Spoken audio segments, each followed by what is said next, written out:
Cool. I didn't have Twitch open at the time, so that's great. This is what happens when my players distract me with everything. So, hi everyone. It's not my fault. I am not a distraction. Welcome to Rise of Tiamat. This is a 5th edition module that I run out of the Wizards of the Coast published adventure, Tyranny of Dragons. And tonight is going to be fun. We are going to have so much fun tonight. That's what he says, but... We're not fighting 3 dragons, unfortunately. But we're going to have fun. That is what he would like to say. Anyway. Does anybody have any special announcements before we start doing introductions? I don't believe so, unless... We will do Extra Life. When, how, I don't know, but we will do it. Extra Life is a thing. Details soon to be announced. Yes. Nice. And I know Lynn is busy eating 2 burritos at once right now, so I'm going to go ahead and do the thing for her and say that if you are in the Cincinnati, Ohio area, the Cincinnati Barbarians are doing the Renfest this season and doing a lot of cool fights that you can go watch. And it's awesome. So, Lynn, please record some. I was showing my coworkers today, and I was just like, I showed them videos, and they're just like, "You're the most qualified person here at our job now." Thanks, guys. You now have experience. Okay. Are there any other announcements that we want to do? Well, all right. Nobody all at once. Go Broncos. Go Found my pen. Go sports ball. Go sports. Go sports. Sydney found her pen. Everybody be kind to one another. Be nice. Because it's also coming up at this time of year. Go vote. Go register to vote. That's important. Always do that. Yeah, it's very Incredibly important. All right. Now let's go and do introductions. Before Sydney finds more pens. Hi, I am Vic. I will be your DM for the evening. And next to me is... Hello, everybody. I'm Tabatha. I will be playing Patience/Rosemary, the Sorcerer/Ranger of the group.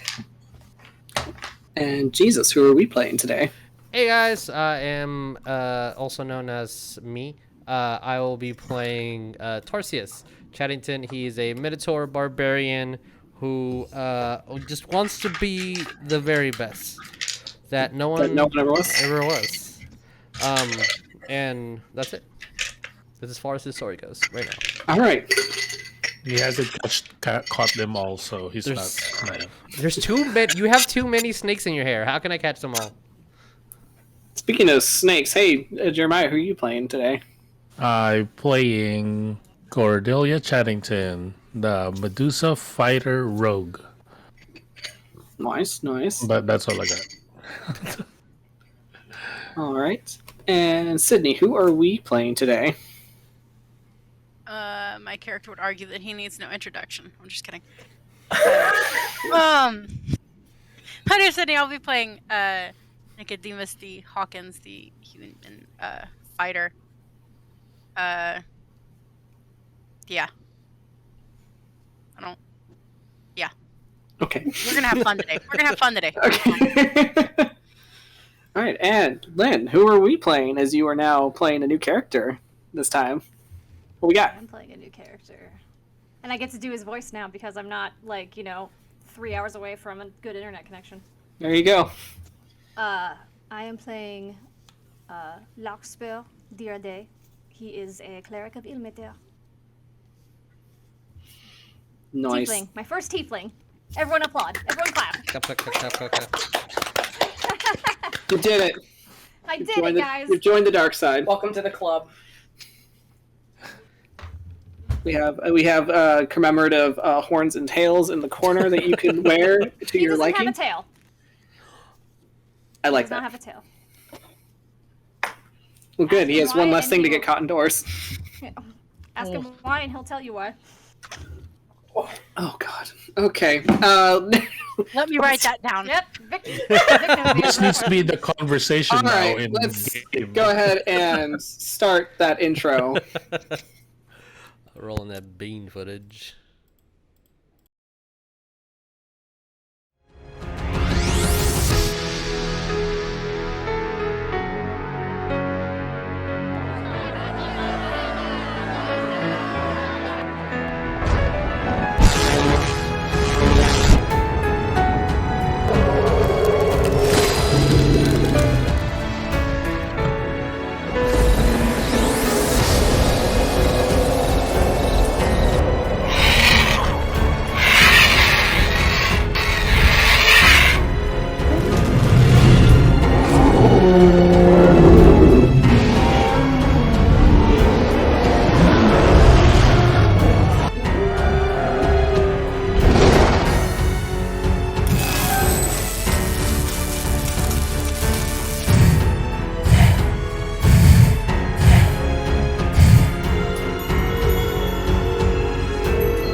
Seahawks quarterback now.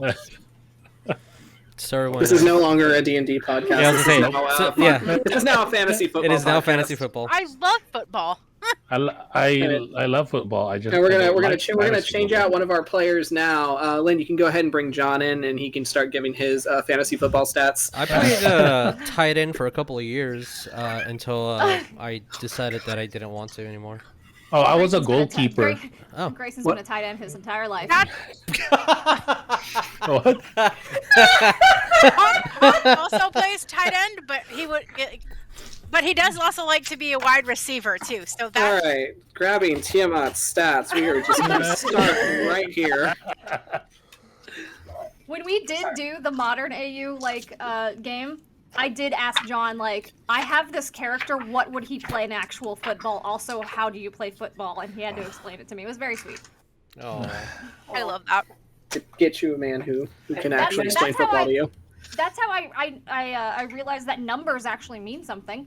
Mm-hmm. No, I had no idea that was a thing. I'm bad at math, but I learned that I'm really good at statistics playing fantasy football. No one needs to know that. It's not important for D&D. Sorry. That Okay, but works. this is important. I'm not, being a Speaking, we're gonna being a laugh. statistician is not going to benefit me now. What are you holding like that? My mic. I'm like, I don't know what that is. Are we ready to play? Yeah, I guess. Are Yeah. we ready to play a real sport? At least it's not golf Oh, Anyway, God. or poker. Thank God. Excuse me. I still don't know why poker's on ESPN. all right. So Yeah. let's do our recap. Joke's on y'all. I didn't write one. So we last left off. You returned to Waterdeep after a not so successful mission in the north. Greyson said his goodbyes as he has finally, for the last time, decided to retire himself. And he means it this time. This time. So, with that, you made your way back to the Burning Boar, your Uncle West's tavern, as you're more or less kind of defeated, not having returned with either the White Dragon Mask nor the Drakhorn. You had your asses literally handed to you by the enemies. One of them being a Severin, who is the more or less leader of the Cult of the Dragon, as well as his right-hand dragon, Cormoranth, a ancient red dragon that has a dead-set mission to use the heart of a devil to become something a little bit more.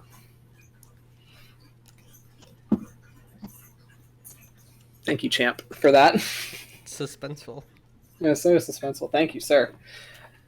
So, with that, you've kind of recollected yourselves. You met some new characters hanging around at West's Tavern. One of them, a very interesting hobgoblin man named Donnie, as he introduced himself to you all. Considers himself a man of the people. He is the guy that's always looking out for the less fortunate in Waterdeep. So that's what Donnie likes to do. If you ever have a problem, you go to Donnie. Donnie will take care of it. We'll talk about favors and payment later. So you also met Larkspur, who is a Tiefling cleric that was seen hanging around with Donnie, as well as one of Irian's compatriots and fellow guardsman, Farron, of the Broken Trust. As him and with this group in Cowerbow were meeting for their weekly card game. Because Cowerbow has interesting friends. Very interesting, friends. Very, you just kind of meet them on the underground. You're like, you play cards? Let's play cards. So you all decided to head to the council to give them your findings. Also, after having some words of encouragement from Mr. Donovan, you figured it was time to start earning some compensation from the city itself, as you were more or less working for free for the Council of Waterdeep. And now with some paperwork underway, and all you need now is a guild name or just a party name in general, and everything will be finalized, and you'll start being paid for your efforts. Along with that, oh, by the way, we rescued Cole. Oh yeah. That little thing. That's also important. That's kind of important. So, we rescued Patience's father, who was being held captive in the north by two ancient white dragons, believing that he was Lord Asmodeus himself. That turned out to be a lie. Go figure. Yeah, go figure. That was a We lie. had the balls to even do that, but okay. You gave him a charlatan background. So with that, I know I did. Cole, being not so happy that Rosemary is traveling around by herself as a whole 8-year-old. He can deal with it. All right. He has decided Dad to... said it was okay. We'll get to that bridge. Saying that he is planning on contacting his spouse and your father. Mhm.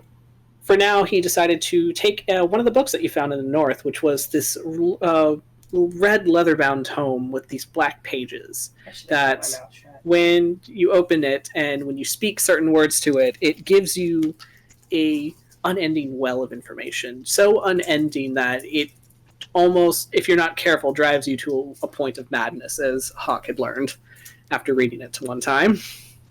How you doing, Hawk? For now. He's good for now.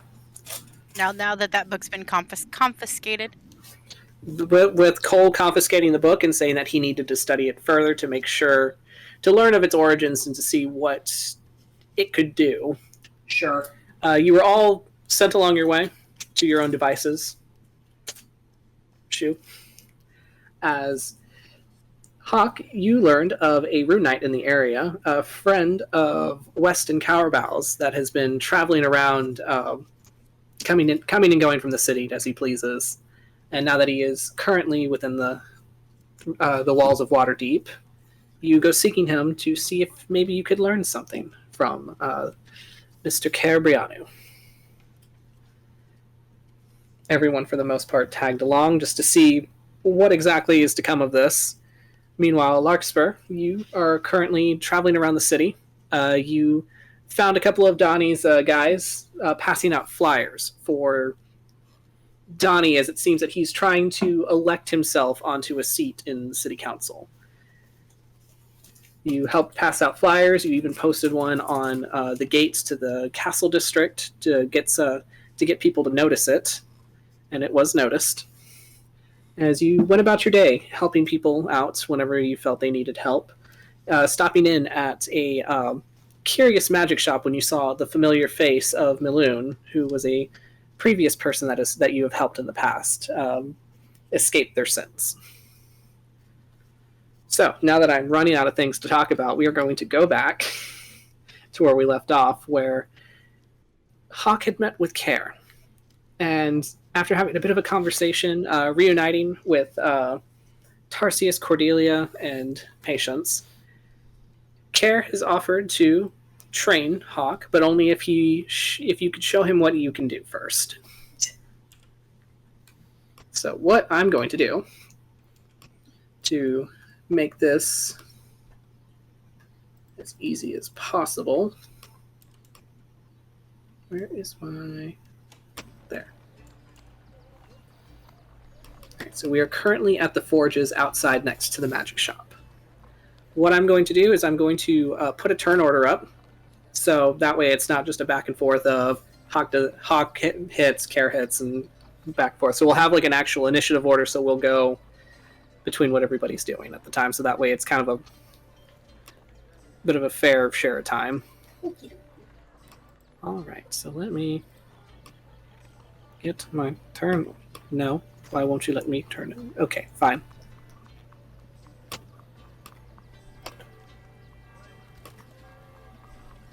Let me see if it's going to let me do it. There we go.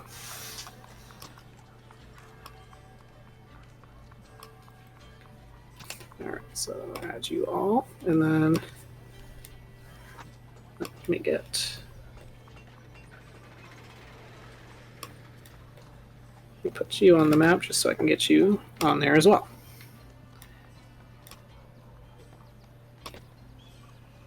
Alright, so I'll put you up there, because you're not really here. Alright. So, Hawk.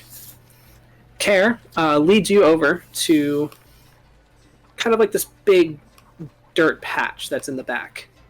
That's lined with like a small wooden fence. And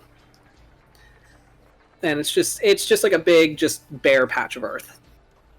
As there's a little bit of a wall overhead, like there's a little bit of like a wall that goes up to about waist high, so you can see some traffic of water deep. As every now and then people just kind of glance your way, but continue on as they go. Wait, who's waist? Yeah, whose waist? We'll say the Hawk's waist. Okay. Oh, so about my neck. Yeah. I can't see. Oh. I got shoulders. Patience is just gonna try to climb up that fence just to like peek over it. Alright, so I'm gonna have everyone except Hawk roll me a d20.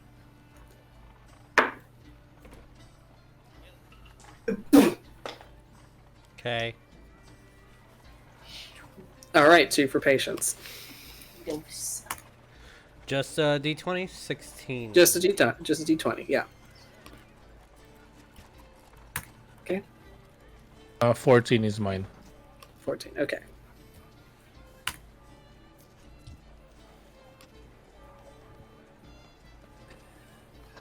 Care's on there twice. What's this on it, right? Just the D20? Yes, just the d20. Okay.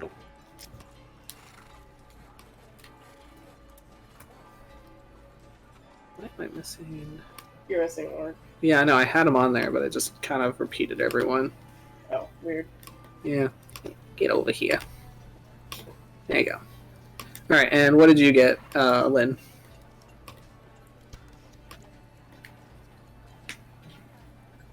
Sorry, hold on. Nope. I'm not there, so I wasn't sure if I had to roll. No, go ahead. Yeah, go ahead and roll. This is going to be for everybody because we're going to go. So, Care and Hawk are going to be sparring, and while they're sparring, I'm going to have a turn order for everybody, so that way, you know, it'll break up the fight, so it's not just the fight's taking a huge chunk of time out of the game. Got it. He got a 12. 12. All right. All right. 16, 14, 12, 2. All right. So, as you both enter into the patch of dirt, Hawk, Kerr will kind of take a couple steps back over here, as you see as he walked his way over, he grabbed himself a shield, and he also grabbed this this hammer, like this little hand hammer of his. As he just kind of like rolls his shoulders and looks over at you, Hawk, and says, "Since you're the one that wants to show me what you're made of, I'll let you make the first move." What a gentleman. All right. Always a gentleman.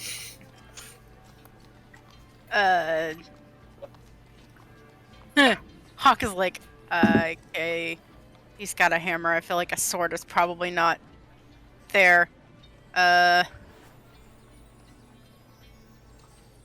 Whatever.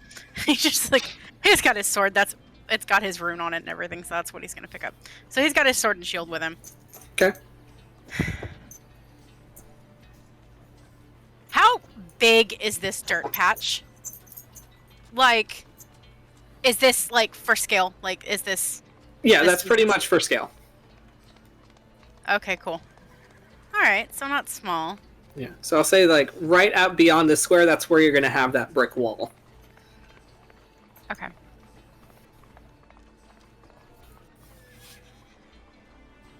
Hawk is all of a sudden like, well, shit. Performance anxiety. Cool. So, me first. I was like, I guess we're gonna do it. And he'll bonus action his Giant's Might. Okay. And for all intents and purposes, this is just like a regular fight, right? Yes. So this will basically play out like a regular fight. Okay. Well, then he'll do his usual 3 attacks.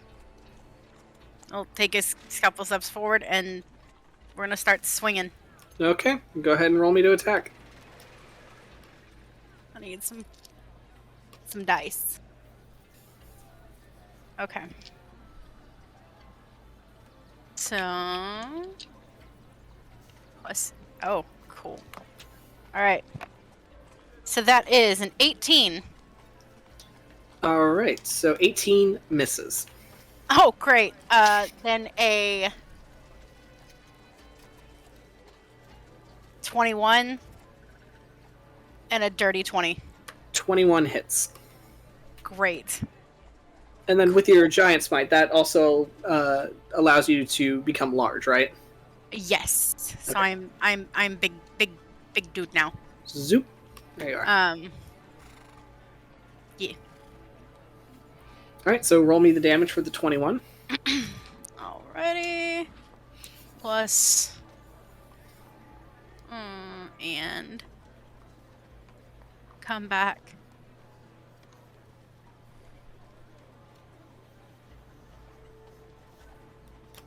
Okay. Plus. Ah! 8. Plus the. Okay, so that's 11 damage. Okay.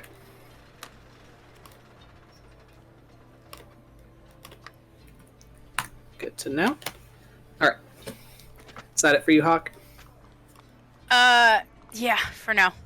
Okay. So, you you charge your giant smite. You feel yourself grow bigger with each step as you kind of rush forward, swinging your sword down. You watch as he kind of leaps out of the way of the first attack, but then you kind of taking the handle of your sword, you twist it, and then you slide it sideways as you feel the connect of it hitting into his armor.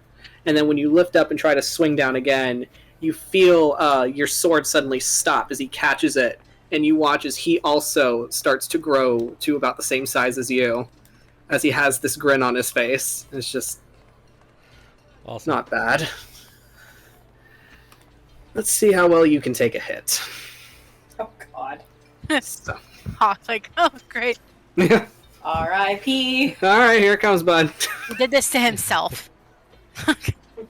I mean, yeah.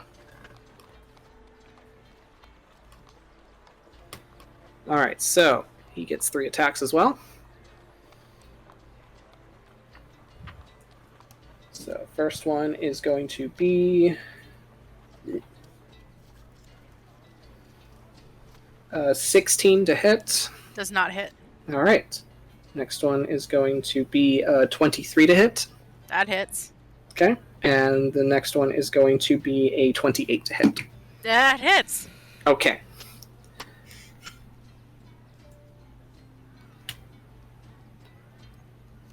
Alrighty. So let me roll those 2d. Okay.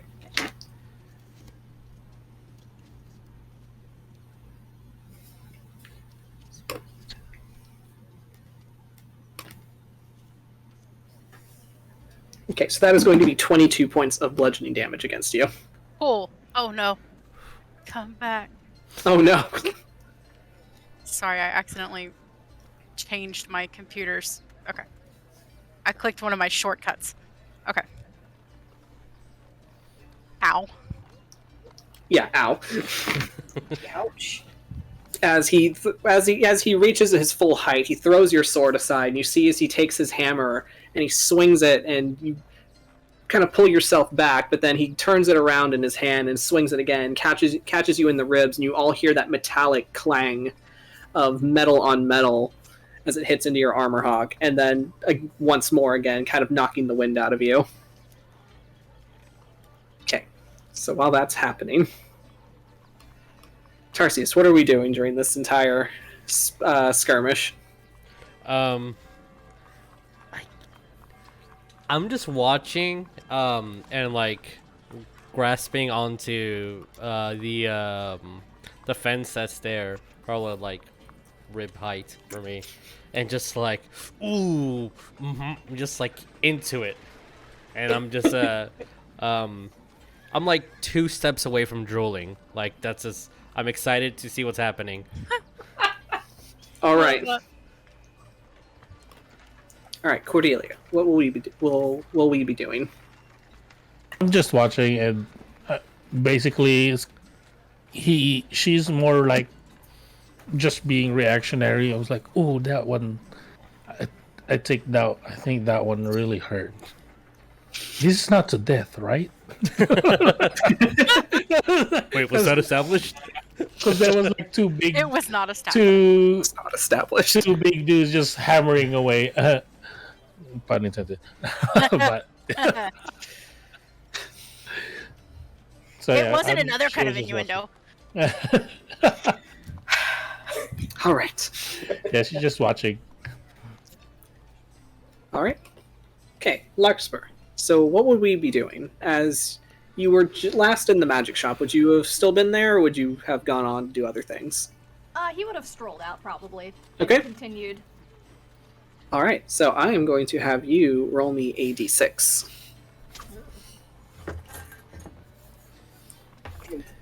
2. 2. All right. So, fantastic.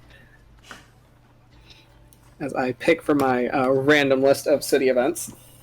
So, Larkspur, as you were kind of strolling away from the magic shop, you kind of hear this very loud metallic clang in the distance, but you pay it no mind, as it's just one of the many noises that goes on within the city. It's water deep. You hear a lot of strange things every now and then. Besides, there is a blacksmith's forge that way, so could be working on some big project. Right. So as you continue on, you start to hear... at first it sounds like squawking to you, as you kind of make your way towards one of the many squares that kind of inhabits Waterdeep, this one being in kind of like the lower districts. As you see a very small Aarakocra kind of standing on like 3 apple boxes, kind of like stacked one on top of the other, and they look like a... Benny, get out of here. Don't. It's not Benny. Don't. It's not Benny. As they're a sparrow. They are a sparrow. Okay. Kind of like standing, wearing a little vest, suspenders, kind of like a very little newsy get-up, as they got like the little news cap on their head. As they're kind of waving some papers around in their hands. I know what everybody's thinking. It's not Benny. He kind of like waves out like these rolls of papers, and he also has like a little like a bag that's kind of like stuffed full of them. As he shouts out, "Magpie pinches priceless possessions from wealthy estates. How now? The cows are dying across farmlands. Coast careening into cults' clutches. Read all about it here. 3 copper apiece." As he repeats the headlines over and over. Oh my god. Yeah, he'll walk over. As he's basically just reciting everything. "Magpie strikes again at the pockets of the rich. City council quiet as livestock dies and we go hungry. Oh, hello." Does Larkspur know this kid? Like, was he familiar? Roll me a history. What's my history? Oh, good. That's a 9. That's a 9. I mean, there's a lot of. You do know that this is an urchin, so you've seen him around here and there, and you know that his name is Copper. Copper. Okay. His name, you know that his name is Copper, and he's just one of the many urchins that kind of like crawl around the city's underbelly. Is most of them try to find like small bits of work just to make ends meet and get a meal for the day. Okay. Yeah, he'll walk up to the kid and wave for him. Yeah, he'll wave very enthusiastically. "Hello, would you like to buy a paper?" Sure. Right, And how much is it? 3 copper. 3 copper. He will give him 3 gold. Oh, shit. Damn. As the 3 gold drop into his hands, and he's just like, did you want? No, you're fine.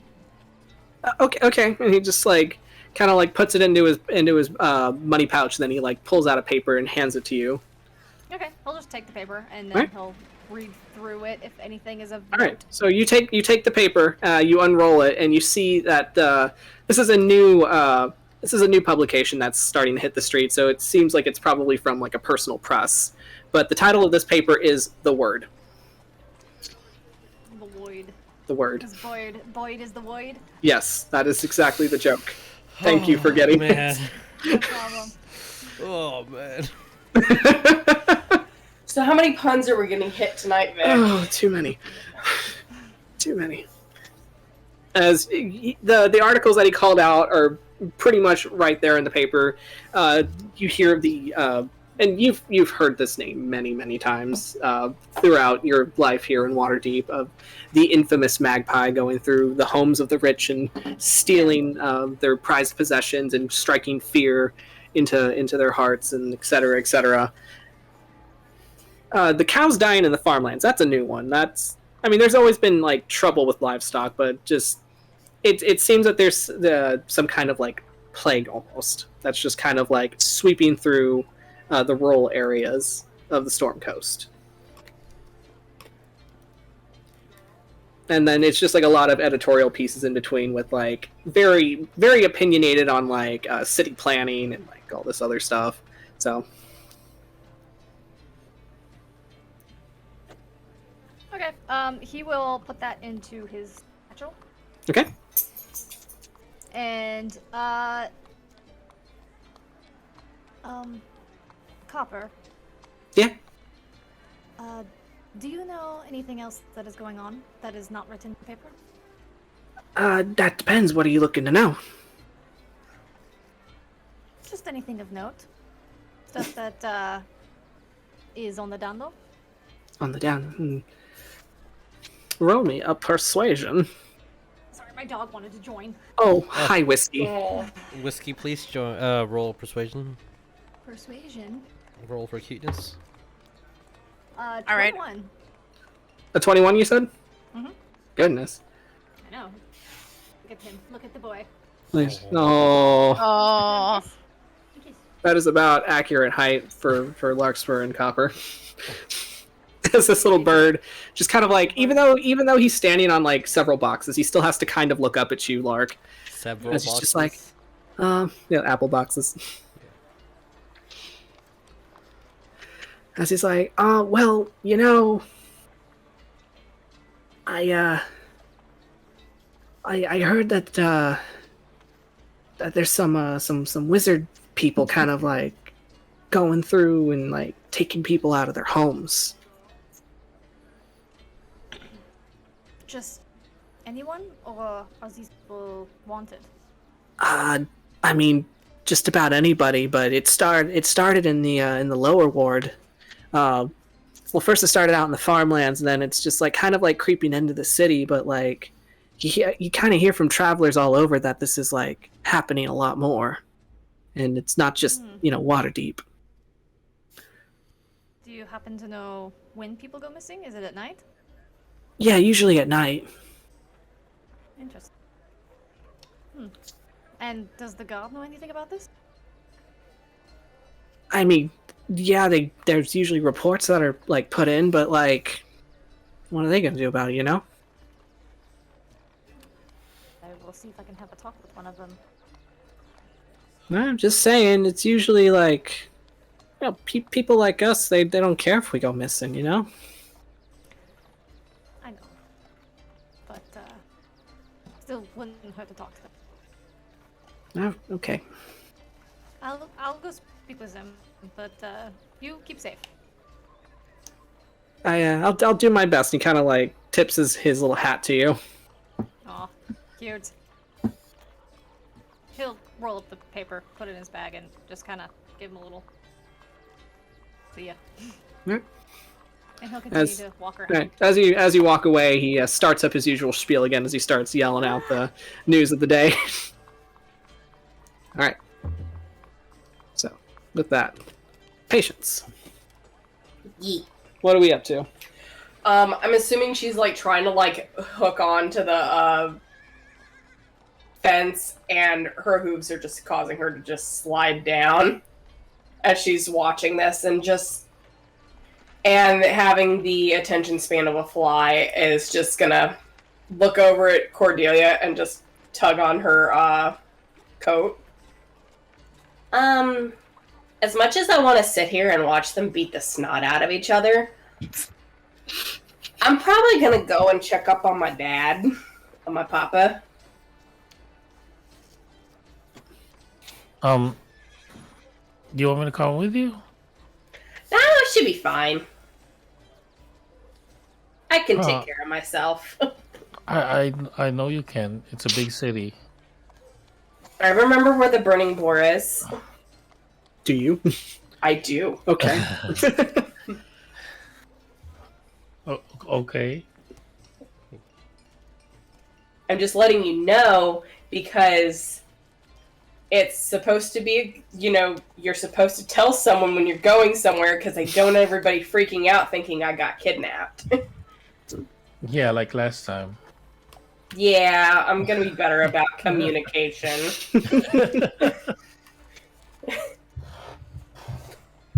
Oh, okay. Have fun, I guess. Can I use my reaction? Sure. I mean, you're not in combat, so Yeah. whatever you need. I'm just like looking at the fight, not taking my eyes off what's happening. I was like, if someone doesn't like escort her, we'll get in trouble. Not No, it. you won't. No, you won't. And immediately point to my notes and like nose goes, not it. You won't get in trouble. So I don't want to get in trouble. You will not get in trouble. So What's my dad gonna do? I don't know. Ground you? I like to see him try. What about I'll help you find your dad, and once you're with your dad, I can leave you two alone. I mean, if you want, I don't know. I think that's what adults are supposed to do and take care of kids or something. I don't know. I'm new to this adult thing. She just puffs out her cheeks and wrinkles her nose, just like I don't need escorting. I can take care of myself. I know you can. But what if someone kidnaps you? Then that's the worst mistake they'll ever make. Apparently, your family is prone to being kidnapped.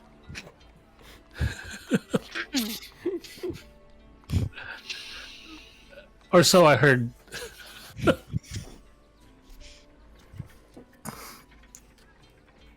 I mean, if you want, I'm not forcing you to stay, but you don't have to I'm not forcing you to come either. I'll I'll come with you, and then once you're with your dad, I'll let you to have your alone time. Okie doke. I guess his patience is getting ready to leave. She's gonna like just turn around, peek in, and just go, "Kick his ass, Hawk! Kick his ass, Care!" If I root for both of them, they won't get mad at me when they lose. I mean, she does root for both, so Not choosing sides. nope. All right. So as you are both heading to the tavern, then. Yes. Okay. Alrighty then. So Hawk, it is now your turn. What would you like to do? Oh, goody. Okay. Hawk is gonna be like, all right, that. Okay. And he's gonna go in, and this time, he is going as he's going to take his 3 attacks. Yeah, he's gonna go in and take his 3 attacks. Okay. And on the third, on the third one, you're gonna see his the pommel on his sword is gonna glow, and his fire rune is gonna start to glow. Okay. Because Sydney knows something that Hawk doesn't know. So okay, so he's gonna make his 3 attacks. All right. Go for it. Okay. So the first one is not a 13. No, that will not hit. Second one is 21. 21 hits. Come on, third one. Bad at math. We're bad at math. What was is 26 for the third one. 26 will hit. Sweet. Okay. So, 2 of them hit. Yes, so 2 Okay. hit. So, there's a lot of damage to do. Okay. Everything gets an extra D8. Okay. So, okay, 6. So, 8 for the first one. Okay. And then the second one is 14. And then Alright. does Care still take that 2d6 fire damage? No, Okay. I didn't think so. he does not. For Hawk to be like, what? You literally just watched him reach his bare hands into a forge to grab something. We are not smart boy. We are strong boy. So, Aw. so as you go for your attacks, and on the last one, you see the Tarsius. You watch as this burst of fire just kind of like explodes out at Care, but you also watch as this very large fireman does not seem to be bothered Ooh. by the flames. Oh. Like, imagine, like, oh no, I would be like catching flames immediately. All this fur? No, that wouldn't. No, sir. As Care just kind of gives a smile, kind of like brushing off the flames as they just kind of like fall off of him, and it just looks at you. I have forges that get hotter than that. And now it's his turn. So off in the silence, I'll be like, oh, he said the forge gets hotter than that. Damn.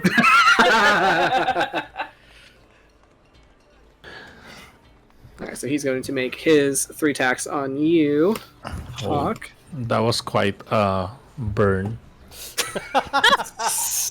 The puns. Alright, so I think one of these does not hit. Tabby just got like yeeted into non-existence. What? Alright, so the first attack will be a 26 to hit. Does that hit, Hawk? You said a 26? A 26. Yes. All right, second one is going to be a 16, Misses. and the last one is going to be a 30.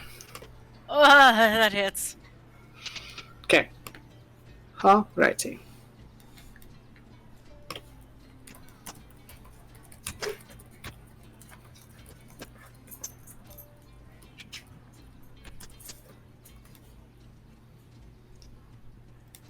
All right. Let me roll damage. So that is...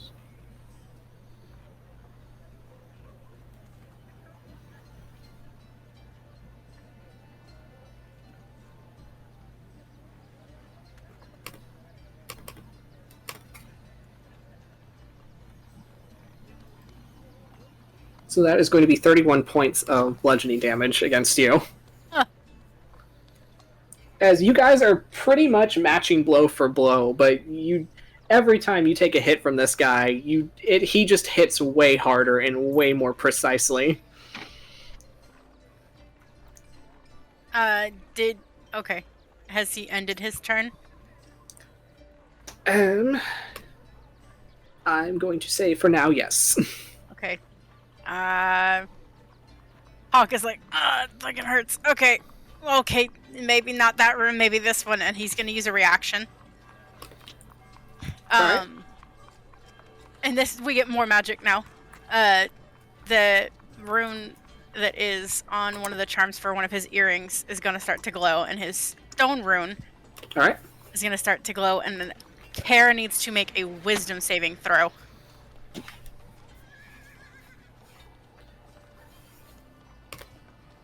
Right.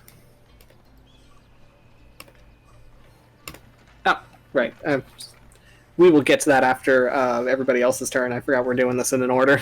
Oh yeah, I know, it's exciting. I know. Alright. Tarsius, Just what are we doing?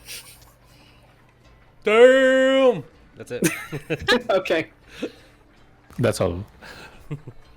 Alright, so Cordelia, you and Patience are making your way back to the tavern. Yeah. Yeah, okay. Alright. Oh, Which I'm yep. gonna. Cordelia's gonna be like, should I hold her hand? I mean, that's up to you. If you feel Patience needs her hand held. She's gonna hate that so much. No, I'm not gonna reach for it. She was asking Patience. Oh, she's gonna ask. Yeah. I will tell you right now, if you hold my hand, I will probably lick it. And that is just... no. Yeah, joke's on you. I kind of like it sometimes.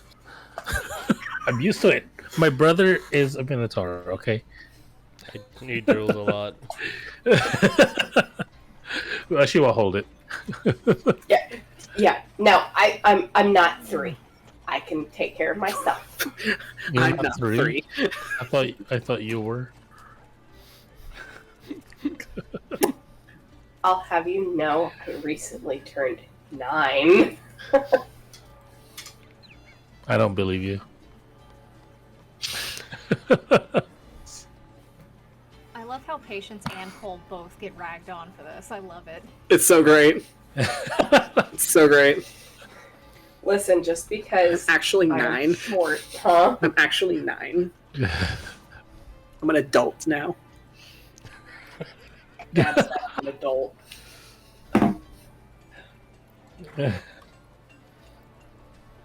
Dad said it was okay, therefore we're gonna ride on that high until someone says otherwise. Alright, so, as you guys are pretty much nagging at each other the entire way back. Mm-hmm. Right, Larkspur, where are we heading to?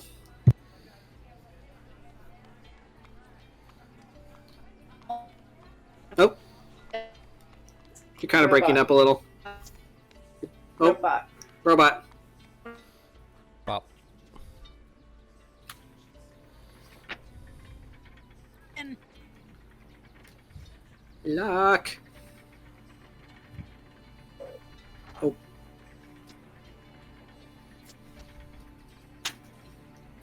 Oh, Oh no. No. We went to meet God. Ah. not supposed to meet your heroes.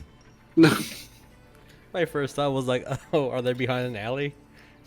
Yes, that's yeah. So he's going through a tunnel, and the reception got a little weird. Gotcha.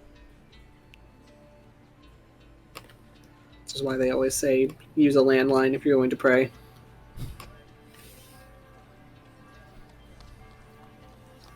All right. So we will get back to Lark once the internet issues subside. Okay, so patience. I'll say by this point, you guys make it back to the tavern, where you will see the burning boar, and upon entering it, there's pretty much just like a small midday crowd as people are meeting there for lunch, and you see your Uncle West serving some people some drinks, as he'll look up to you and give both of you a wave. It's like, oh, you're back early. Yeah, as much as I wanted to watch, Karen Hawk, beat each other up, I wanted to come back and check on my dad. Oh yeah, no, he's upstairs. So how bad is it? How bad is he losing? I didn't get to see that much, just aside from the fact of there was a couple of blows back and forth. I'm sure he's fine. As you're talking, you will hear the sound of very earnest hoof steps as Trixie waddles up to you and demands her obligatory butt pats from all of you. Come here. Patience will very much give the butt slaps, and since the cat is asleep, I cannot use him for reference, but it's offended the whole, 1-800 are you slapping?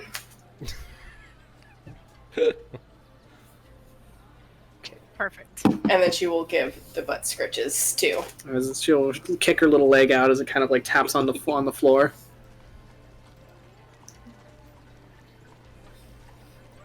As eventually you will hear what sounds like a loud crash in the kitchen as Wes kind of looks back and is like, no. oh shit, okay. Cal, watch the front. I gotta go help Xavier. Aw, buddy. As West kind of like heads to the back, but he pokes his head back out. Yeah, your dad's upstairs if you need him. He Okay. just waves you off as he goes into the kitchen. Well, thank you, Cordelia, for, I guess, escorting me. I know it's not my turn, but Cordelia will do the butt scratches to Trixie and ask, I guess, Uncle Cow now, because Uncle West went to the kitchen and was like, can I have some water, please, so I can give to the people that was fisticuffs to go. As you ask that, and then after like a couple seconds, there is a pitcher of water on the table next to you. Oh, where did that go? Where did that come from? Oh, okay, thank As you. you turn around, and for a moment, you see Cowerbow with a rag just kind of like clean one spot on the bar, and then just kind of like disappear behind it. The elevator thing. Is it the slow down? I was like, thank you. And then I guess I'll take my leave. You know where we are. I'll tell Patience. And then I'll grab the pitcher and I will head out back to the forge. Okay. As you take the water and head back. Yeah. Patience is gonna head upstairs and totally realizes she did not ask West which room Cole was in. All right. So as you go to figure that out, we will swing back around to Hawk, who was going to do some cool things. Yeah, so when Care ended his last turn, Yes. because it does specify that it has to be at the end of his turn, so, All right. yeah, he'd have tried activating his stone rune, and, yeah, to have Care make a wisdom saving throw. Okay, we can do that.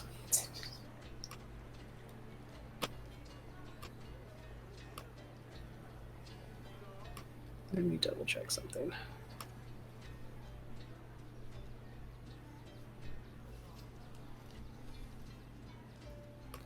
Lynn! Yay! Hello. I am on my mobile headset. Hopefully this will work. We have 0 internet in this house. Oh no. Oh, goodness. Yay! Alright, so that so what now?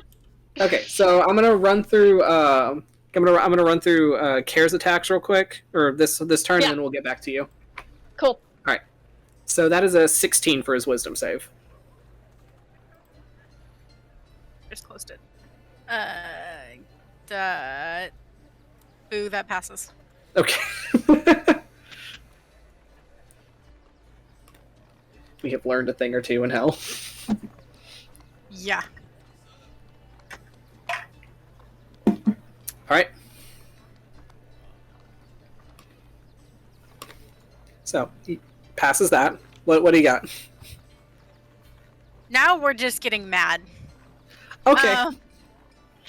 Because he's like, nothing is working. So he's gonna.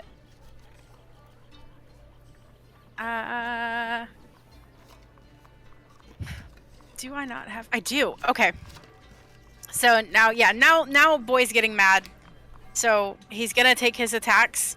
But instead of three, he is going to action surge so that he gets a 4th attack. Okay.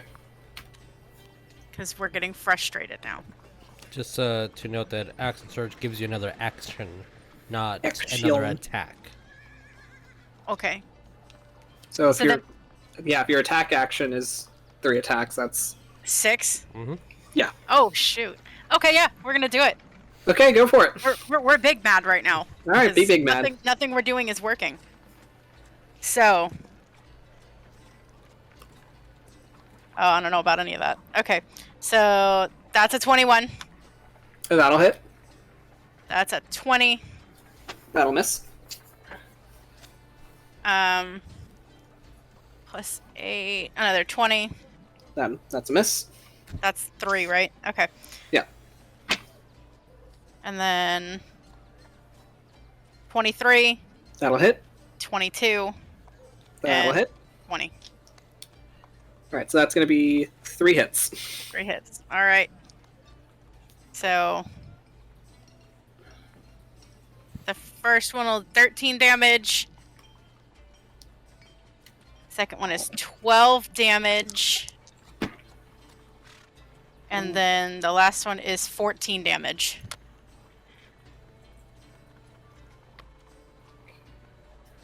All right. That is quite an attack.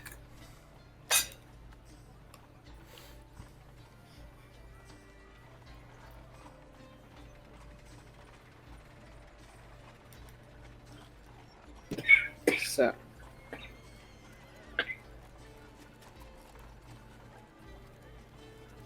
Let me just double check something. All right. All right, so after you basically hit him with like this barrage of attacks, and after the last blow finally lands, Kara just kind of like stands there and then straightens up as he kind of cracks his neck. Well, I guess I can stop going easy on you now. We fucked up. Second health bar appears. Alright, so he's going to make his 3 attacks on you. Oh my goodness. Oh my goodness. Sir, that scared the fuck out of me. Sorry, I didn't mean to step on your tail. Gosh.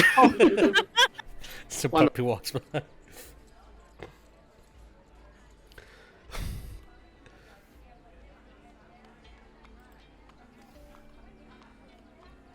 I want the audience to place in your bets. Who do you think is going to win?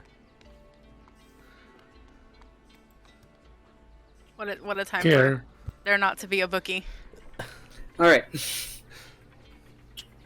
So who is in your fantasy league? I'm back. Yay! Oh, Alright. Yay. Okay, so Care is going to do his 3 attacks. 1, 2, 3. Swirl those puppies. Oh no. Oh no. Oh, one of Oh, those was no. a natural 20. Oh no! Ooh. Oh, bud, these are gonna hurt. Oh God. Great. Ow, ow. So, first one is going to be a 29 to hit. That hits. He really said gloves are off. Second one is going to be it's the natural 20, so 32. That hits. And then we have a 31 to hit. That hits. Okay, so this is going to be fun. Oh God. This is going to be a tell me what the minimum you can roll is. Yeah, I'm going to figure that out in a second. But I will say in one of those attacks, there is going to be he's going to use one of his runes. And that is going to be, he's going to use he's going to use his own fire rune. So I'm going to need you to make me a strength saving throw, Hawk. Oh, we're kind of good at those.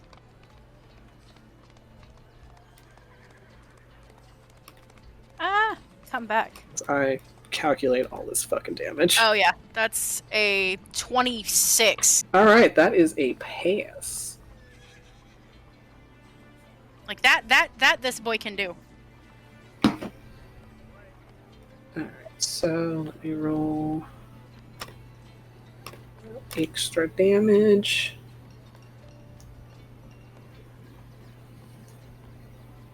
All right, so 2 of those attacks is going to equal. Put up. Got that one. All right, so 2 of those attacks is going to be 22 points of bludgeoning damage. Oh, okay. And now I'm going to calculate the crit. What's the lowest it could be? The lowest that the crit can be? Yeah. Good question.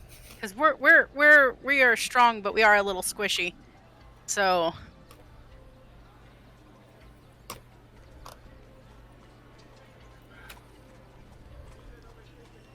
So that is going to be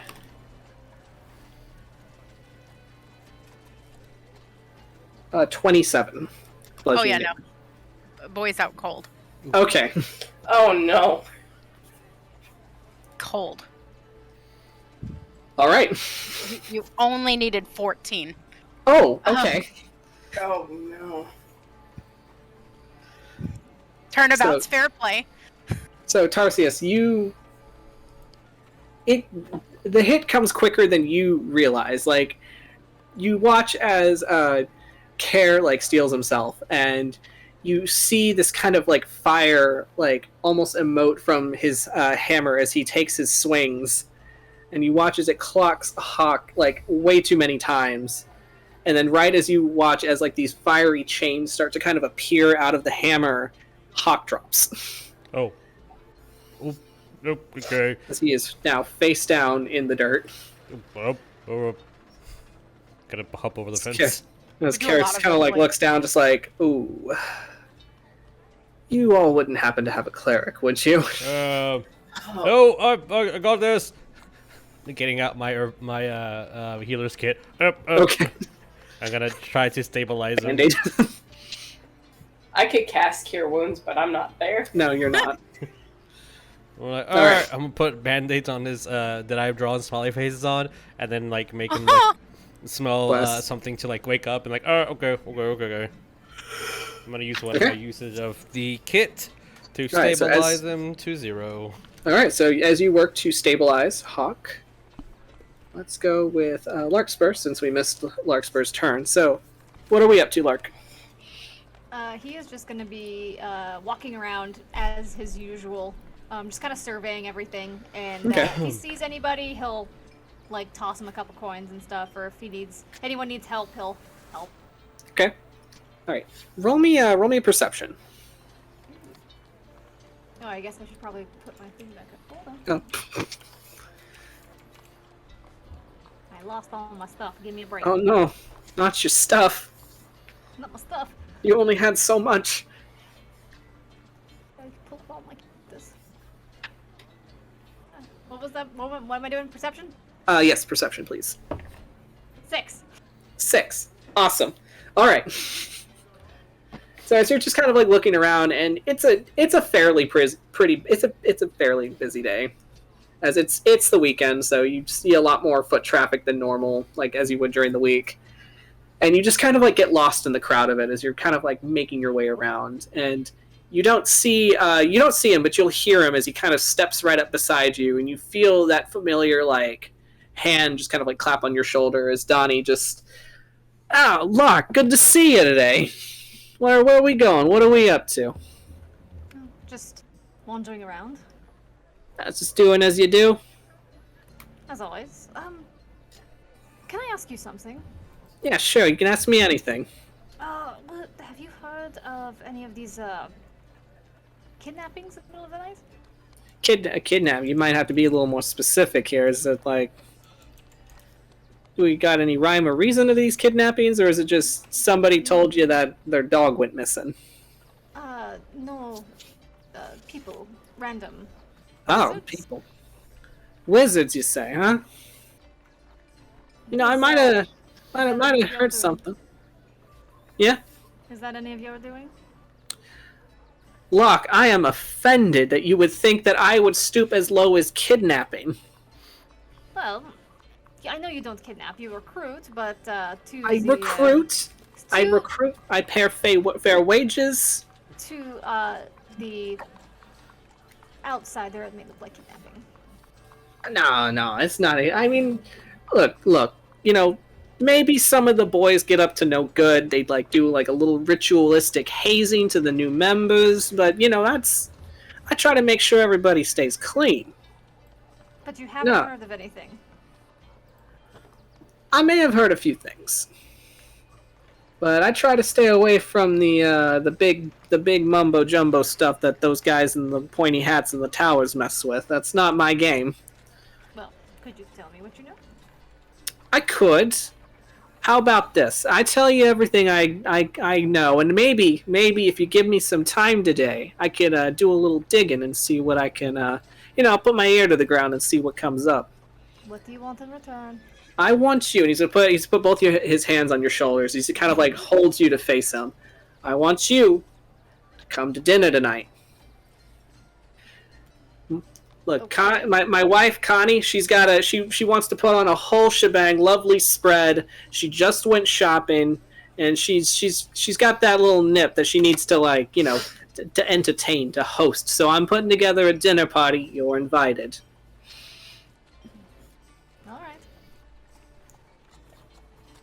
All right, good. So I will see you at.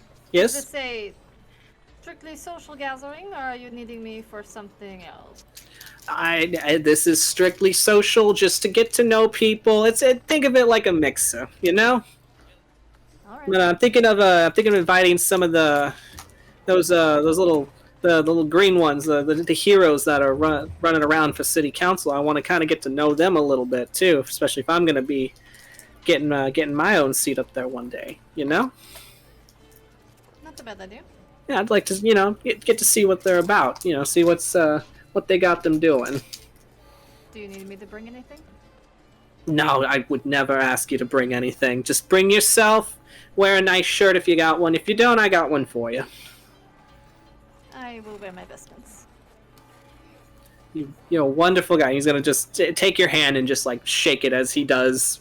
Just a two-handed handshake. All right, I've taken up enough of your day. I will see you at 7. All right. You got it, sir. All right. Connie's gonna be delighted to see you.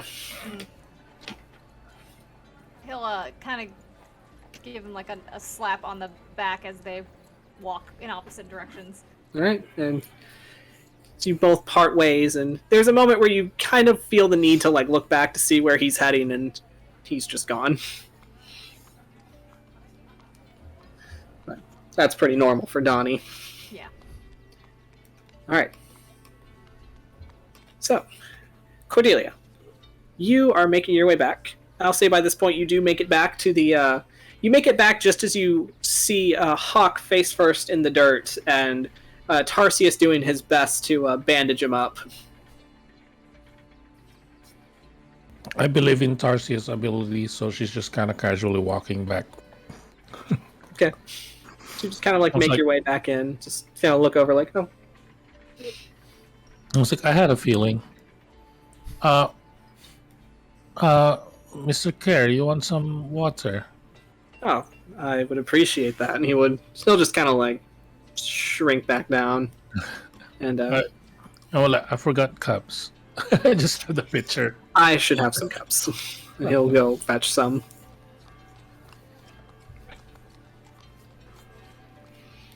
I'll say by that point, Hawk also kind of shrivels back into his normal state. Like, oh, nope, he's on you again. Put it back on the ground. Not tiny. Oh, he's delirious. Like almost 7 feet tall. Oh, he's delirious. As Carol will return with a couple he'll hold like 2 cups in one hand, and then the other one he has a healing potion as he just hands it to you, Tarsius. Just like, here, give him that. Okay. Put his head up, and then gently pour the potion down his throat, and then kind of like massage it, and then stand up and not be near him because, you know, personal space. Right. As Hawk, you come to with the very unpleasant taste of healing potion in your mouth. Cough syrup. Cherry cough syrup and Robitussin. Ugh. Gross. Yeah. Just like, Delicious. once again, this is where we find ourselves lately, and just like, ow. As you'll see Kara kind of standing over you, just kind of like watching as you just lay there. And people say I'm the hot-headed one. Did he say hard-headed or hot-headed? Hot-headed. Oh. As he'll kind of squat down and he'll hand you a cup of water. Thanks. I appreciate it. So where did you want to start? Ooh. Apparently, I've got plenty to learn, so where? Where is the best place to start? Well, how about you pop next door and, maybe pick up a couple more healing potions to fix yourself up. Yeah, fair. And you can meet me over at the forge. Forge. I figured the best way to, start becoming acquainted with rune magic is learning how to craft. So you'll be crafting with me. Okay. Are you familiar with the forge? Like, deep breath. Yes. My father's a blacksmith by trade. Oh, excellent. Then you should catch on quickly enough. At least I don't Yeah. have to teach you the basics. Nope. Like, peels himself off the ground. Alright. Yeah, he'll sit there, peel himself off the ground and kind of stand up and be like, alright, yeah, I guess I'm gonna go get better. As we're trying to just exist for a minute. Because he'll just kind of like give you like a pat, kind of like a heavy pat on the shoulder, and as he goes back to his forge, just starts reorganizing some things.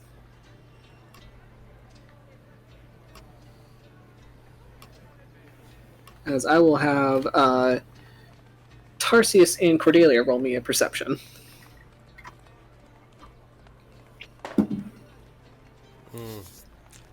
9. Okay.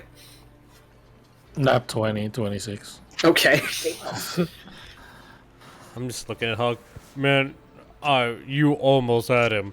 Like, the one swing, that was pretty good, and then he swung harder, and like, oh man, that was pretty good. So Cordelia, as with your nat 20, as Uncle Kara kind of walks by, heading back to his forge, you see as he kind of like rolls his shoulder a bit, just like, it's kind of hard.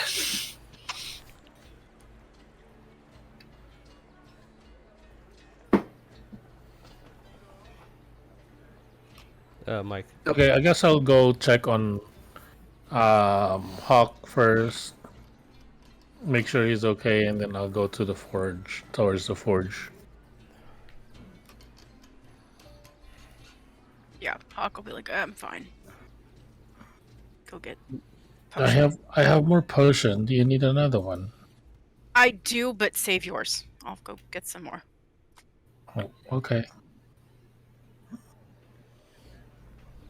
All right.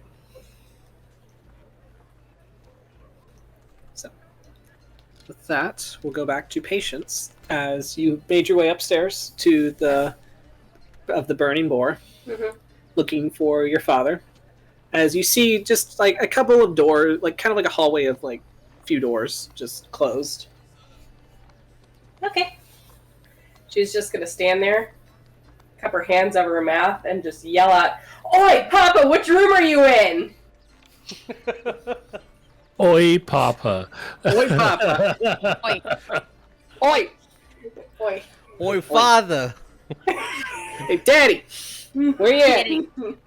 Daddy. Diddy. Oi, dickhead. Alright. Anyway, that's enough for me. None of that. Sandwich. None of that.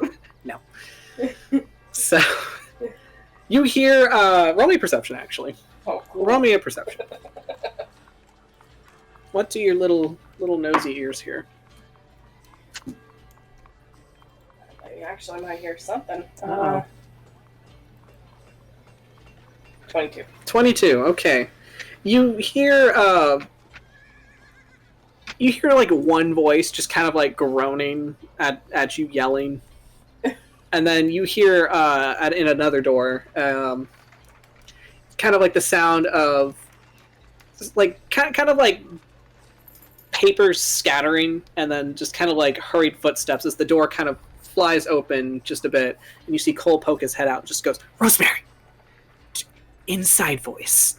Oh, there you are. And she's just gonna approach up and just walk into the... More so just invite herself in. All right, as you walk into the room, just unceremoniously. Yeah. As you will see, you will see kind of like a small smattering of like loose papers, like with like notes and like sigils on it and whatnot, and then you will see the book kind of sitting on the bed, closed and untouched at the moment. Yeah, she's just gonna make her way actually over to the bed and just sit down next to the book, fan out her little pleated skirt, and just being like, "So, have you contacted Dad?" I am going to get to that today. You were supposed to do that earlier. I said I would contact him. I didn't give you a time frame. I'm going to do it today. She's just gonna narrow her eyes. Is their marriage on the rocks? Oh no. Oh no! Yeah, she's just gonna narrow her eyes. It's like, you're avoiding him. I am not. That's an accusation. But it's a truthful accusation. That's an opinion. But you are avoiding him. I'm just trying to get my bearings here first. Rosemary, I have been stuck in that prison for way too long, and I just let me figure this stuff out first, okay? Why don't you just contact Basil if you don't want to talk to Dad? That's an even trickier thing to ask.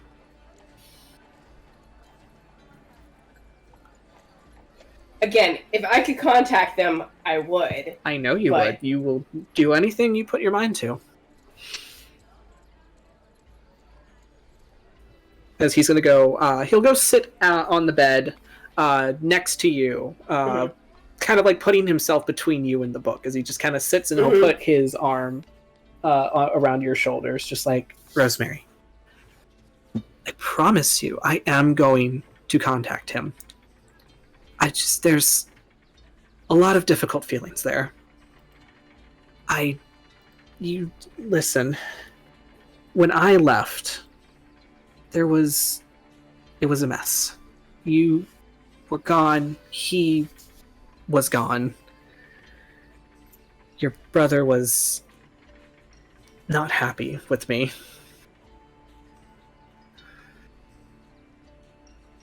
I needed to find you, and I was willing to do whatever it took to find you.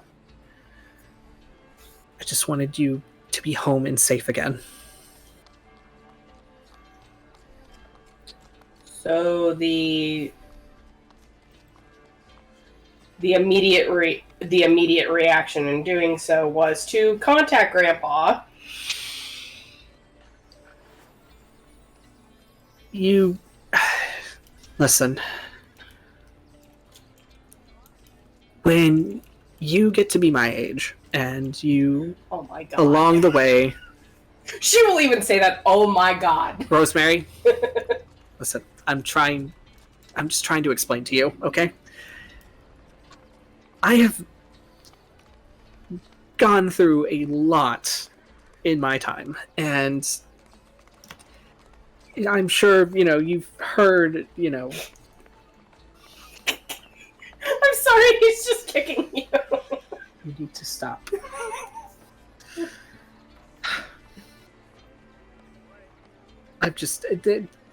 You've heard a couple of stories here and there, and your father has told you a few.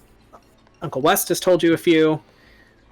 I try to get them to censor them as much as they can, based on the content.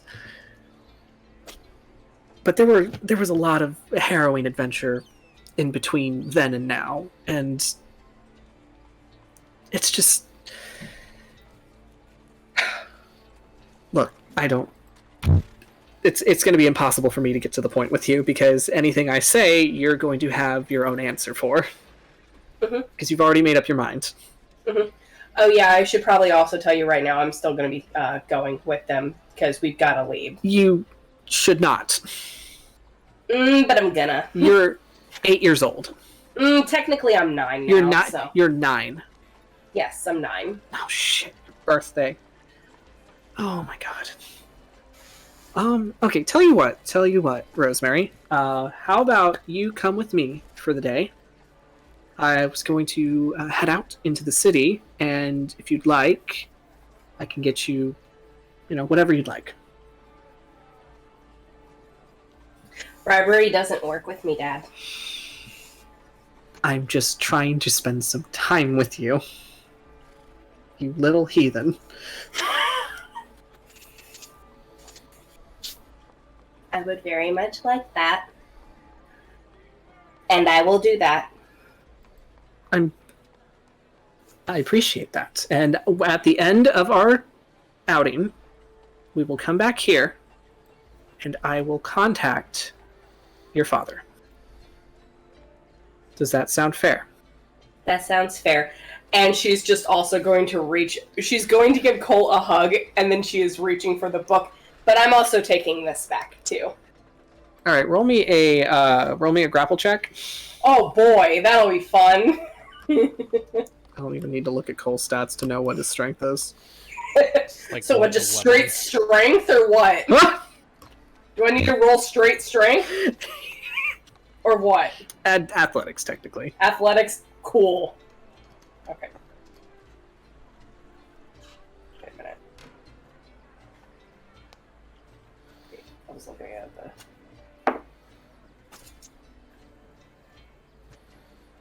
What'd you get?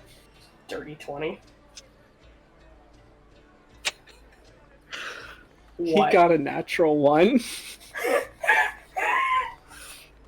So a 0? Yes. Of course. So as you reach around and you go to grab the book, he tries to reach for your wrist, but you just kind of like twist it out of his grip as you grab the book and you just kind of like hold it in front of you. Mm-hmm. Rosemary, give me the book. No, Rosemary. I'm going to burn it. Rosemary, I'm give going me... to burn it. No, you can't burn it.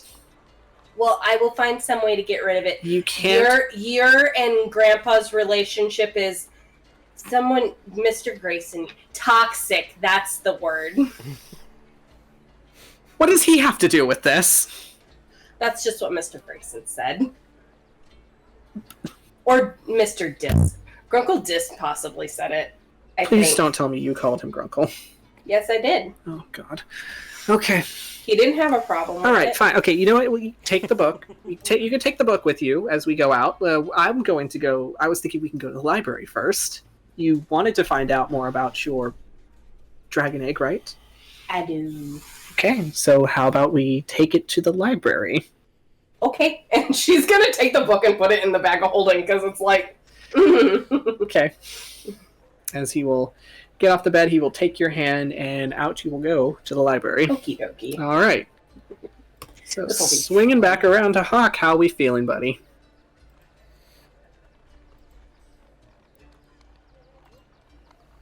You didn't hear that sigh because I didn't unmute my mic, but there was a heavy saw it. sigh.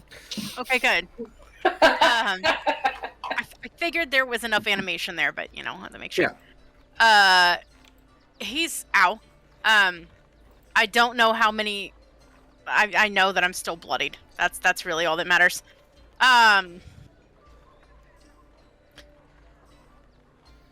Yeah, he's kind of. But yeah, he's peeled himself up off the ground. He's up right now, and he's gonna make his way over to the magic shop so that he can get some potions because we are a big ouch right now. All right. So, Tarsius and Cordelia, are you going to be joining him? Yeah, I would accompany. All right, cool. Let me grab you guys.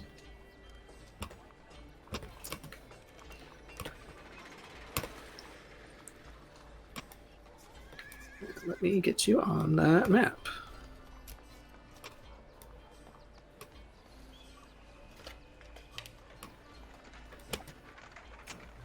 Okay.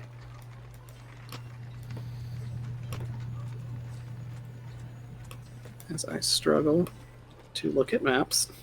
Maps are hard. Maps on Roll20 are stupid hard. Bless you. That was a sneeze. Alright, so as you guys enter into the item shop next door, let me change the music just a little bit.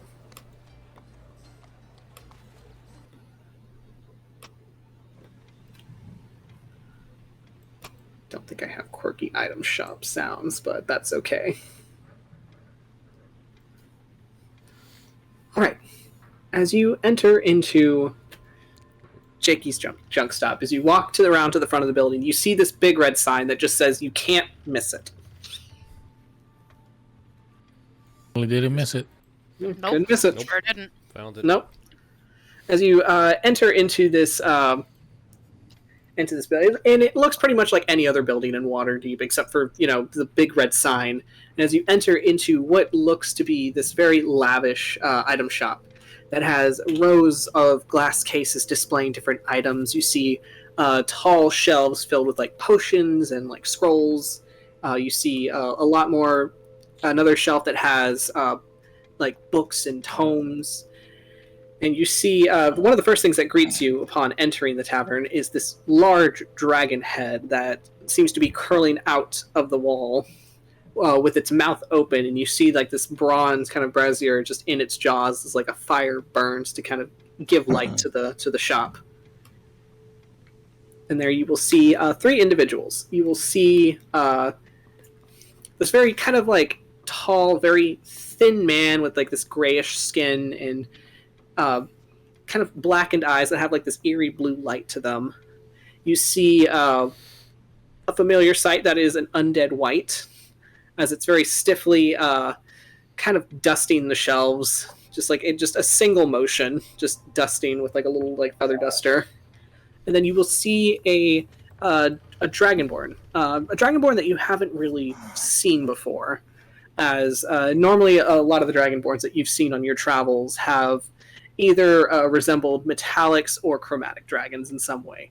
But this one seems to have kind of like silvery scales that have this iridescent kind of this iridescent sheen to them, almost kind of rainbow depending on like the light that they kind of stand in. They have like a kind of like a short little horn on the front of their snout that kind of curls up back to what would have been a horn curving from the back of their head, but it looks like it had been cut off at the base. As they have this kind of like soft green, mossy, kind of like chin hair that just kind of like collects as a little goatee under their chin. As they look up when they see you enter the shop, and they're about to welcome you in, when the proprietor kind of steps forward, just like, welcome, welcome, one and all. I see we have new visitors. Well, no, not quite. And he steps around to you, Cordelia. A returning customer, I see. How's the sword treating you? As you bought a magic sword from him before at the festival. I actually forgot that it was Jakey. Yeah, it was Jakey. Jakey. It was just what's that called? Like a stand. It was in Yeah, like a shop. Yeah, Oh. You know how it is. Like, you know, go to a couple of seasons of the fair, you have a tent somewhere, and next thing you know, you work yourself up to a brick and mortar. Isn't this great? Well, it's definitely a nice looking shop. Thank you. I pride myself greatly in crafting this fine establishment for you all to enjoy. I like the dragon specifically. I would say that I made them myself, but I did not actually. I commissioned that fun adventurer out there. I don't know if you met him to bring me one of them. Cool. But yeah, the sword is really good. It's treating me well. It's working how it's supposed to work. Fantastic. Is there anything I could possibly help you try out today? Are you looking for anything specific? Hey, well, What's your we're like feeling? just pointing to Hawk. I was going. You look like you've been run over. In a manner of speaking, I have. Could I interest you in some healing potions? That would be what brought us in. All right, would you like the standard healing, or would you like something a little pricier? What do you have? Well, he's gonna have like literally the range of like from normal healing potions all the way to supreme. Oh, wow. Okay.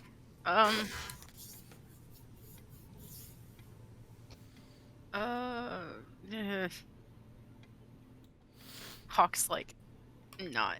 We don't brain right now. What is brain? We don't make things right now.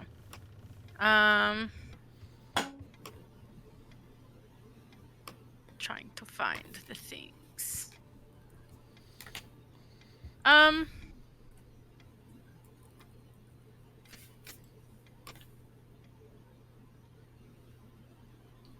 I'll sit there and just be like, You're a real quick thinker, aren't you?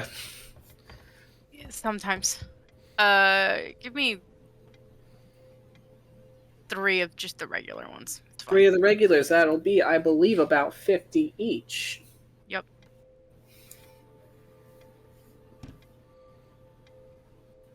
And yeah, Hawk will fish in his pocket for a second and pull out, his 150 GP. All right. So as you pay Jakey, you get 3 of your run-of-the-mill healing potions. Thank you. All right. Now that you got yourself something nice to drink, anything you want to look at, anything you looking to outfit yourself for your next big adventure? You all look like very experienced adventurers. Do you have something big? I like Something big things. big. You Yeah. like big things. A Yeah, big boy likes big things. Let's yeah. take a look at my stock. As Jenkins is starting to move in that location, I'm gonna go over to where Hawk is. Hawk, did we get our allowance yet? I believe you all were paid. We were. At the, Yeah, yeah. but who The physically question is, had it? Because who had? Yeah. I assume it was Hawk, because you're the adult. I'm going to assume that it's anybody that is here that is not patients, because I don't think anyone would be handing Yeah. that to patients. With that in mind, I'm like, oh, can I have my allowance, please? Oh, yeah. Yeah. He'll fish around and I don't know how much money they gave us because I didn't write it down. Someone should have wrote that down. I didn't. If the note taker didn't write it down, y'all are screwed. For real. I have it written down. It's in a video format. There you go. YouTube. Right? Good job. Yeah, Good I job. literally did not write it down. Oops. Hey DM, how much do we get? Yeah. Hey, that's a very good question because the DM also did not write that down. That Oh, was like 200 platinum. Yes, that 200 sounds about right. It was So- 200 platinum. Yes. Divided by 4, I assume, because we still haven't really, like, Yeah, Lark's not part of the yeah. group. Yeah. technically yet. So 200 platinum between the four of us is 50 platinum apiece. Yeah. So Okay. 500. Yeah. Okay. So he'll hand. Yeah, he'll hand Tarsius his, and he'll give Cordelia her platinum as well. Okay, thank you. I'm gonna like make sure, or I mean, I'm gonna. Tarsius is big, so I'm gonna try to pocket it so like Jenkins doesn't see, because Tarsius doesn't plan these Roll things me a well. sleight of hand, sir. I don't. Alright, I got +2 dex. Trying to outsmart a lich? I'm not trying to Silly outsmart boy. a lich. I'm trying to make sure he doesn't see that I have a shit ton of money. Don't worry. I rolled as good as it could have gone with the Motherfucker, natural Jake, you got true sight. What you got? with a natural 1 to a total of 3. Oh, As all the God. coins just oop, sorry. Yes, you try to discreetly pocket it into your coin purse. They just all fall out onto the floor. Wait 1 second. Sorry. You need help picking any of those up? Yeah. Nope, no, I got it. Okay, all right. 1. You might not want to flash that in front of people around here. You know, people don't want people to know you have money. I'm gonna look at my hands. My hands are really thick and what's that? tried- Sausage fingers. You tried to put your coins in a pocket that doesn't exist. It's like trying to pick up a penny You're just on a going like flat this. Oh, surface. I have a pocket here. I got. When you drop your debit card on the floor at the store when they have the really smooth concrete floors and you Oh my can't pick it up. And then I like reach into my pocket, like, oh, there's a hole there. When did that happen? Oh yeah, the dragon. And then when I like after I collect everything, okay, hi. Last time I got into a fight with a couple of really big dragons. Okay, And they were, that sounds dangerous. yeah, really hurt. So, what do you got for me? And Well, I mean, we got Super a big red. slew of +1 weaponry, but you Oh. look like a kind of guy that don't let me make assumptions about you, but you look like a kind of guy that likes to swing around a great axe. oh, how did you know? I'm gonna look at I Cordelia. just have that kind of intuition. Like turn towards Cordelia, but like hold my handle to my axe and not hit him. Like he's really good, and turn around. Yeah, It's I not like like you axes. have a big axe in on your back. Oh yeah. He didn't see that. He's Yeah. that good. I know he's really good. I didn't see nothing. Oh yeah, I like axes. They're really just have like a good weight. So like when I like yeah, I like axes. Of course. Now, I mean, we could look at your standard run-of-the-mill +1 weapons. I mean, because nowadays every adventurer's got a +1 weapons. But I think what someone like you needs, and he's going to go around to this counter over here. He's going to hop over here. Okay. He's going to pull out these very fine boots as he holds them up. Boots Ooh. are flying, huh? Oh. Huh? Think you could use a pair? Um. Because imagine you have a really big weapon, but also you could fly. So imagine if you're fighting dragons left and right, you want to keep up with the dragon, right? What? Yeah. Tarsius would be really bad at what's it called? Those timeshare things. You're like, yeah, I could use a vacation home. That's right.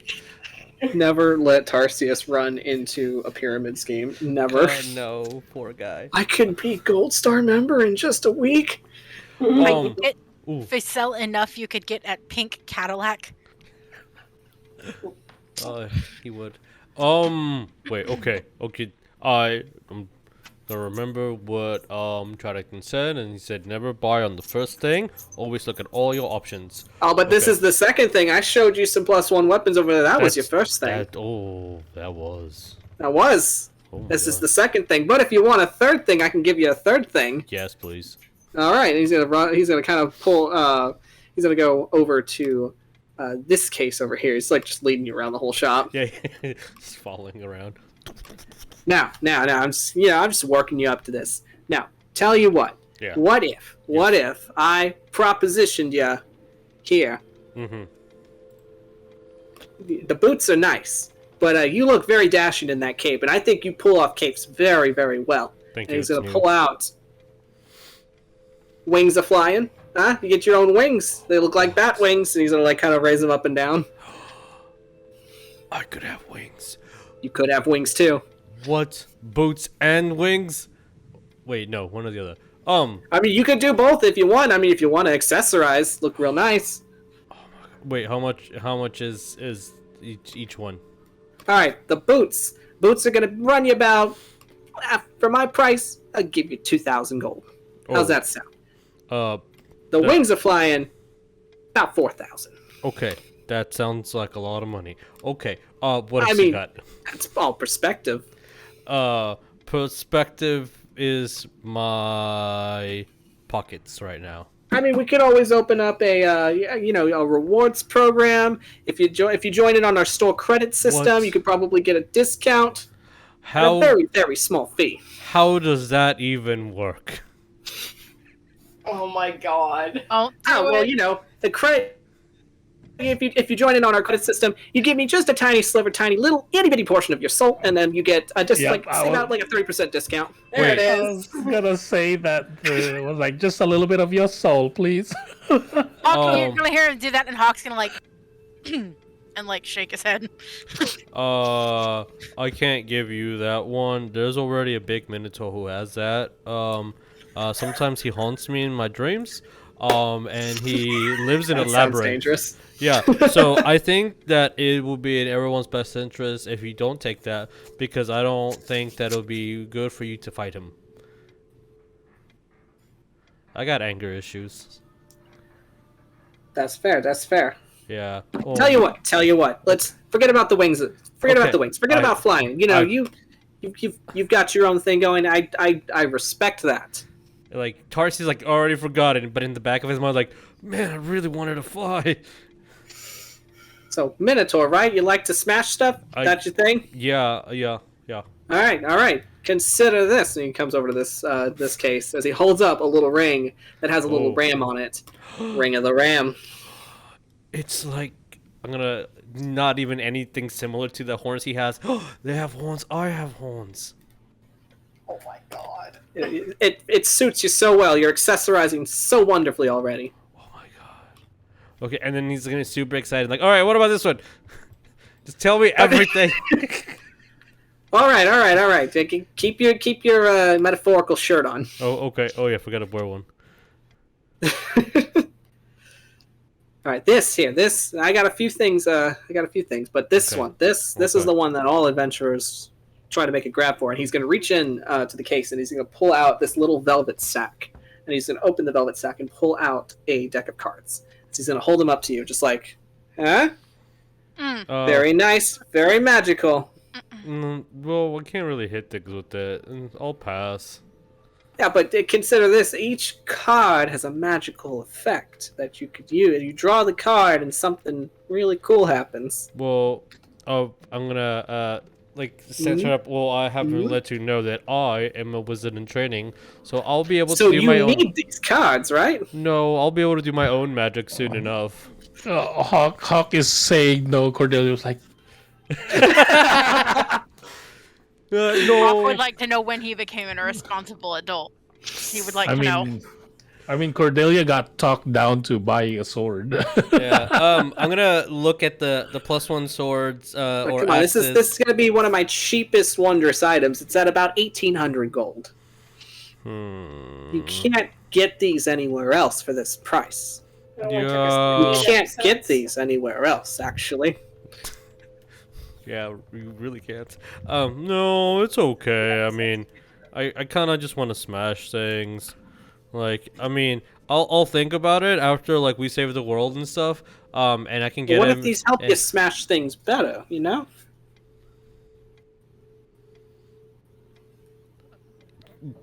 Tarsius is trying his best not to be rude. They're really small. Can't hit things with it. Yeah, but that's the point. The magic.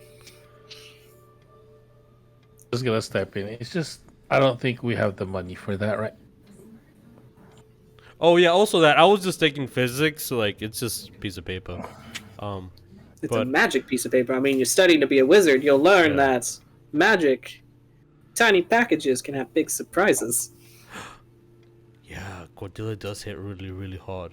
Do you have anything that like makes me like super strong against dragons, or like makes Well, me? I've got potions of giant strength. If you want to look at those, he's gonna slip the cards back into the velvet bag, put it back in the case. Ooh, okay. I've got potions of giant strength. I've got potions of haste. Oh.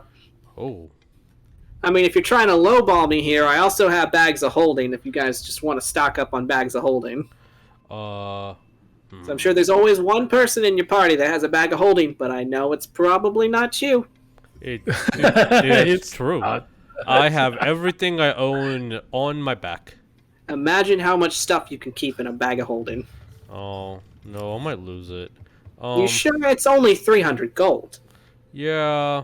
How much are the potions? All right, he's gonna run you through the potions, Okay. and they are going to be a price because I don't have those on a list. No problem. Yeah. I think realistically, Tarsius is only going to probably be able to afford either a sword, a +1 weapon, or one of the potions. Okay, sure. Yeah, so give me a list of what you want, and we will price that out. And Yeah, Buy it. I'll send it to you. okay, cool. All right, is there anything anybody else wants to look at while hanging out in this shop?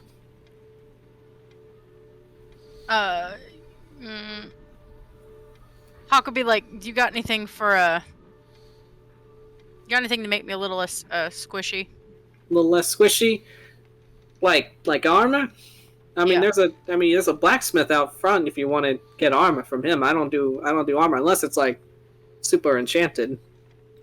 That was kind of what I was asking, but if You you might don't want- have any in stock, let's...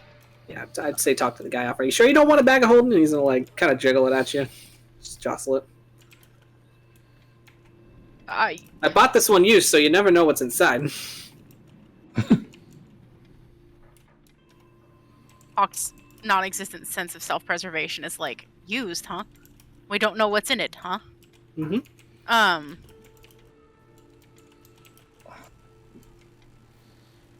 I could use a bag of holding, to be honest. My back's killing me. For carrying this whole team. Yeah.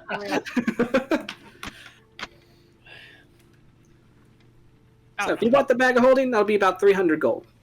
Yeah, I'll get a bag of holding. Sounds good. All right, perfect. He hands you the bag of holding, you hand him the gold. 300 gold. All right, and I'm gonna have everybody make me a perception check as this is happening. 21. Okay, 21. Oh, 21. 21. Oh shit!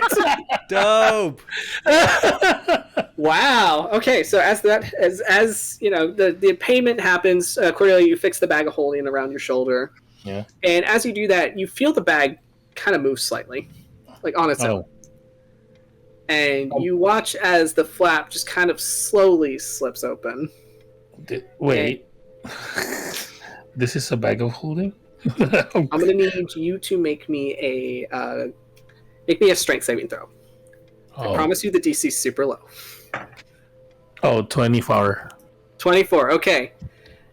So immediately, just this kind of gnarled skeletal hand reaches out and grabs onto your hand, Cordelia, and you pull yourself back just out of panic. And you watch as this very dirty, very lanky tiefling falls out of the bag of holding. As Stranger gets up and just dusts himself off. I think I need a return. What's your return policy? Hey, no, I said it was used. You bought that full well knowing. My Put it God. right there. Hawk is like, I think I just had a stroke. I mean, he's like, well, look who it is. Have we met Stranger before? Yes, unfortunately you Cordelia? have. Unfortunately. Okay. Unfortunately you have met him. Okay, I was trying Very to briefly, and remember. it was not a pleasant experience. This Jake is like, hey, get him out of here. No, he's banned for life. He's going to point to a sign in the back that has Stranger's picture on it that says banned. Why was he in your shop? Why is he in the bag? I don't know why. I bought that bag as is. I don't know why he was in there. Get him out. Oh, but Nick is gonna take Stranger by the scruff as Benny's doing that and like drag him out. And they like, thank you. I'm gonna look at the bag, like look inside it. Well, like, do I see anything different? Well, like, It's just a bag of holding. I'm gonna look at it, like, how did he survive in there?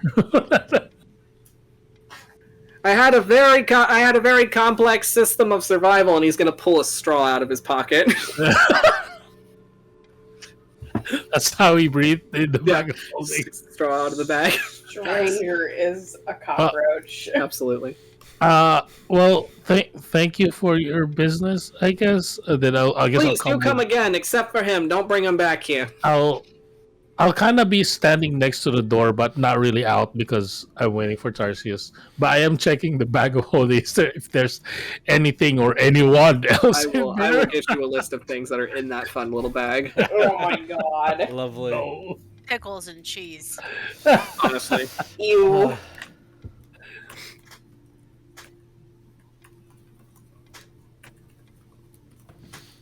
All right. So, as you make your way out of the shop,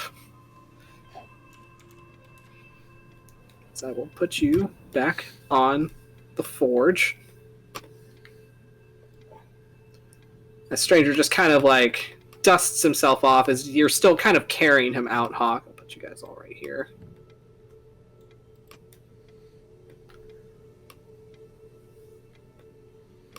I thought you died. You thought I died. You said you skipped town and then disappeared. I did say that. You did. What happened? Whatever you do, do not pee in fish bowls. Don't make a habit of that. Oh no! Just don't. Oh my god. Oh, God. Who's fishbowl? Stranger. Don't worry about it. Stranger would. Fair. Mm-hmm. Just any fish bowl you ever see in your life. Do not do it. I've not done it yet, so it won't be a problem. So, did you actually leave town? How did you end up in that bag? It is a very, very long story. I still don't know how you Hawk is just survived. gonna look at him. I told you, complex system, and he's gonna hold up his straw. Is that a magic straw? It is just a straw. You stick it out through the flap, and you get there. He's just gonna look at Stranger expectantly, like waiting for the story. Were you put in there, or were you forced to put in there? Were you trying to hide in there? Yes, and he's gonna just start walking away. No. Grab. He grabs like him by the collar.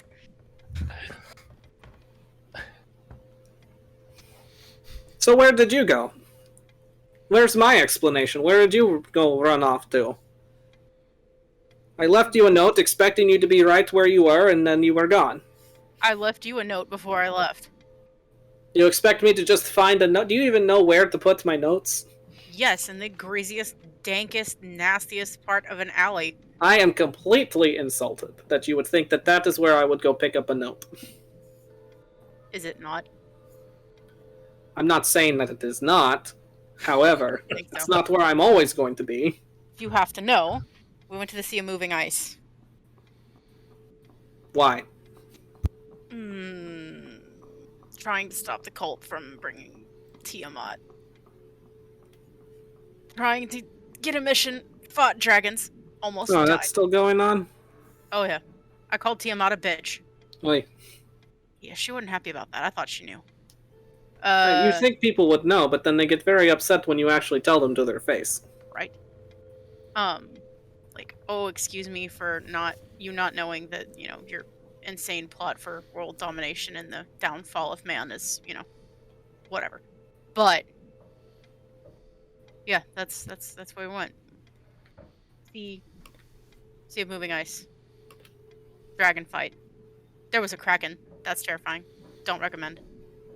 Yeah, do not recommend. And then we got back, like, yesterday. And you didn't think to find me sooner? I was To be- suffocating in that bag. Like, I didn't realize that you were in a bag. I actually had every intention of looking for you later today. I had a really annoying neighbor, too. Neighbor. Yeah, he was really annoying. Who? I don't know, some guy who looked really, like, gross and dingy and like he hasn't eaten in, like, 3 years. Never bathed. Trying to drag me to the Shadowfell. It's very annoying. Like he was trying to sell me something.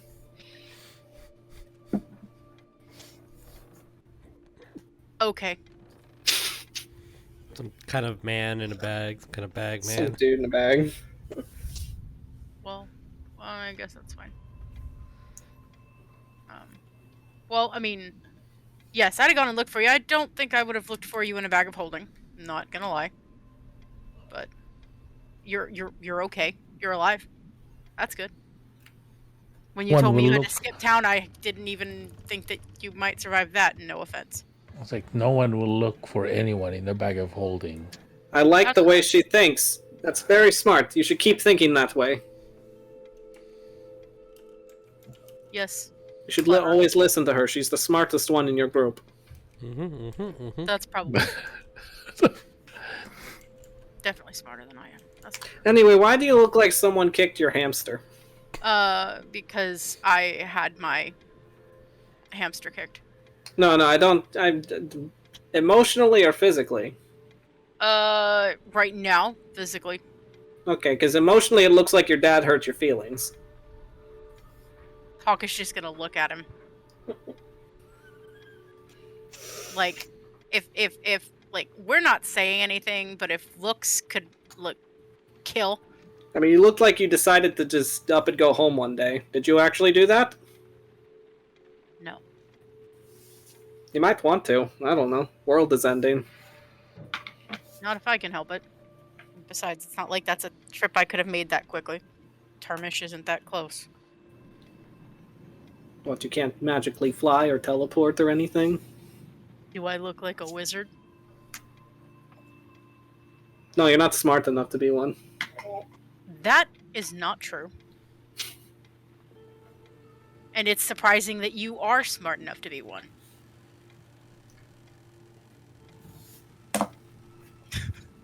Anyway, I've got other places to be. Okay. Go hang out with whoever you're hanging out with. Yeah, I'm going to go on a date with your sister. See you later. Yeah, I knew that was coming. He's going to kind of slink away into the alleys. He's gonna look at Tarsius and Cordelia and be like, he makes it sound like he's gonna go on a date with my sister, like she's here.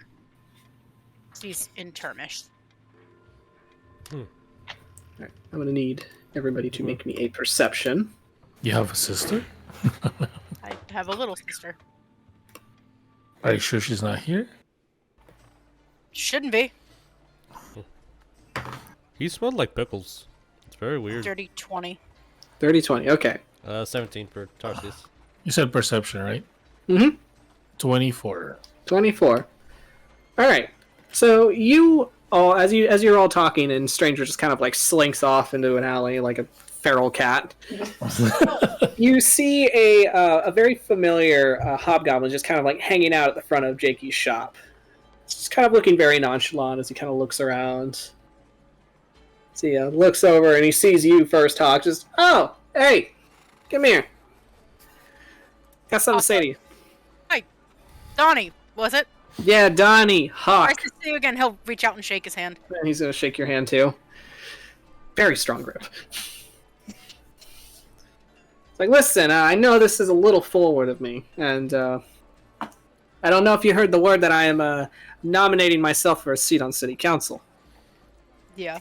Anyway, so in doing so, I wanted to get to know everyone, especially since you work so closely with everybody on City Council, and I just want to, get up to speed on everything and make sure I'm doing the best I possibly can for the position that I am surely to be voted into.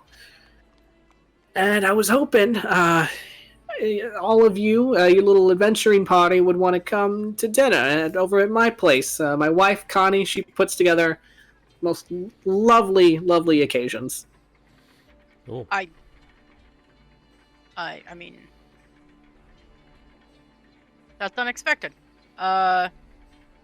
We actually, if I'm being honest with you, Donnie, just met with the city council. Oh, did you now? We did, Has- and we talked about representation for the people. Excellent. That's good. I like that. We saw your flyer and dropped your name, so Did you now? So look mean- very kind of a bit surprised, but just like, okay. I don't know. I have questions, and I'm sure the city council does too. But sure, why not? This is an all ages affair. Because I know she's not with us, but we do have. Yeah, I saw the little one before. Okay. No, yeah, Connie loves kids. Okay. Just want to make sure we're not Goodness. bringing her anywhere she shouldn't be. Ah, no, it'll be quite all right. I mean, if she's actively on your adventuring party, I'm gonna assume that she's old enough to make her own decisions and know her own, have her own standing in your group. Oh, she is. All right. So I will see you at my place around 7, and he's gonna give you the general direction of where to go. Okay. Right. Cool. Yeah, Hawk will be like, okay, I should be able to find this. If not, just ask anyone on the street. Ask them where Donnie's place is. They'll tell you. Sounds good. All right. Well, it's good to see you around. Hope to see more of you. Absolutely. We'll see you at 7. Yep. And just say it's a casual affair. But if you want to wear a clean shirt, feel free. I mean, don't go tracking blood. And he's gonna kind of gesture to you, Hawk. Just maybe don't go tracking blood into my house. Hawk's gonna look down at stuff and be like, yeah. You memo yourself, I'm gonna have to buy more clothes. I just bought these clothes. I'm not gonna have time to wash them before tonight. Cole might have a spell for that. That's true.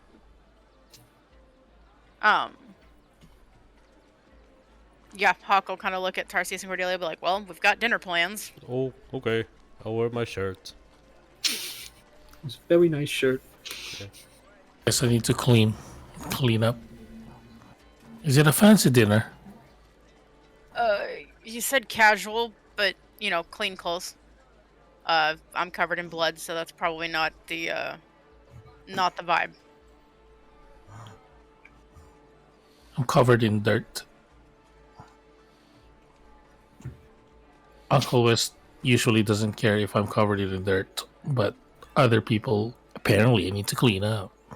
Mm-hmm. Imagine that. Does seem to be the way of things. I guess, is there a bath at the back at Wes's place, or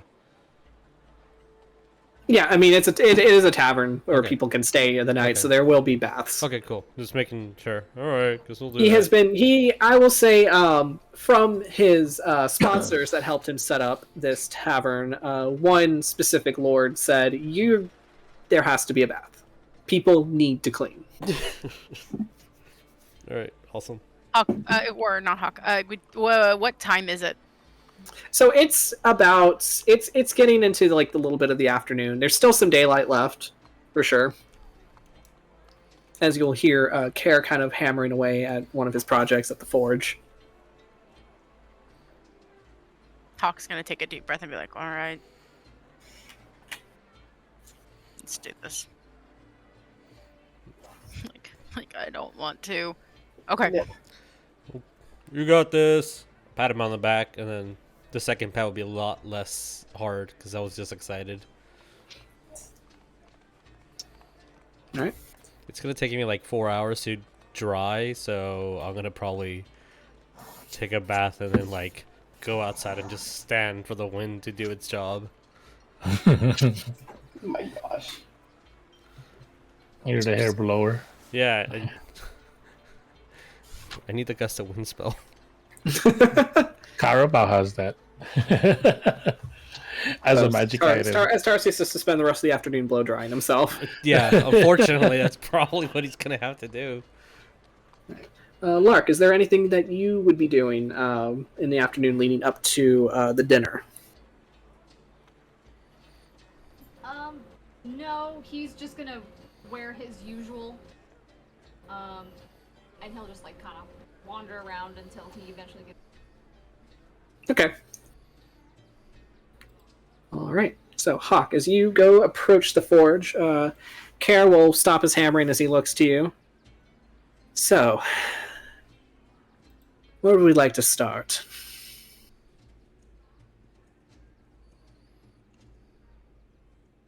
Hawk's gonna be like, I mean, it's been a long while since I've been over.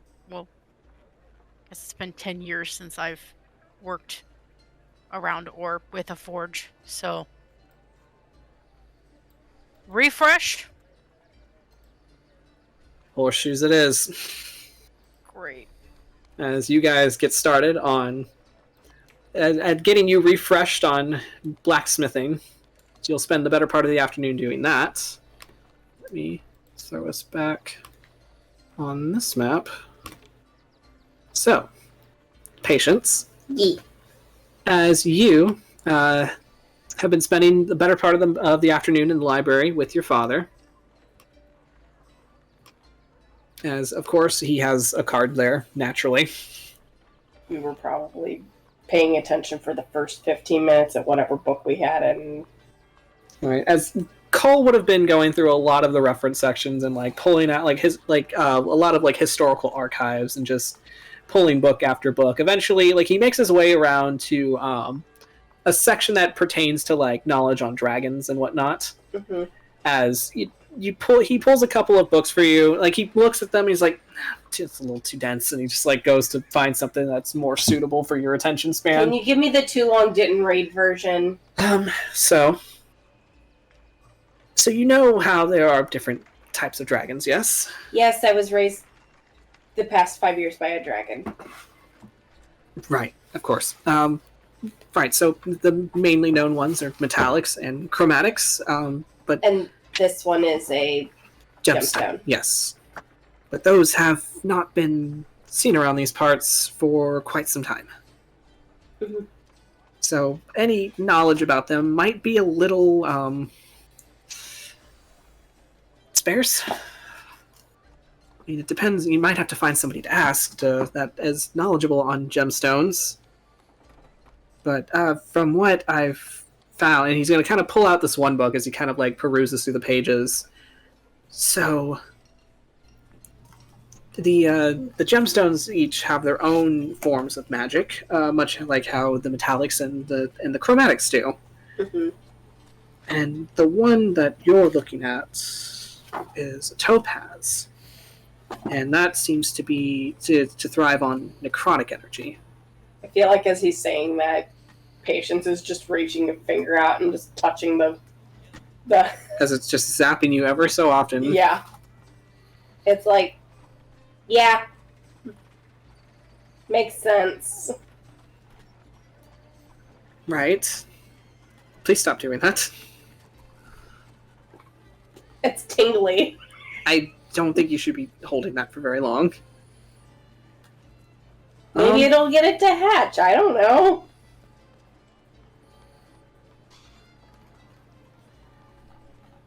Siphon my energy. Okay. I mean, I'm not sure how we're supposed to get it to hatch. I mean, Mellithron tried to get it to, but that never happened, apparently. Okay, well, I mean, from what I'm understanding here, they thrive off of negative energy, then that potentially any lair they would have been surrounded by it of some kind. You said they thrive on negative energy? Negative, necrotic. So what if I were to cast a negative, like a necrotic spell on it? Could try. Because now he seems very interested in the results of this. It's like, I mean, we could try. see how that works. I mean, Patience is looking at it, and it's like she's debating on it, and she'll just reach out and. I mean, it says the range is 30 feet, but.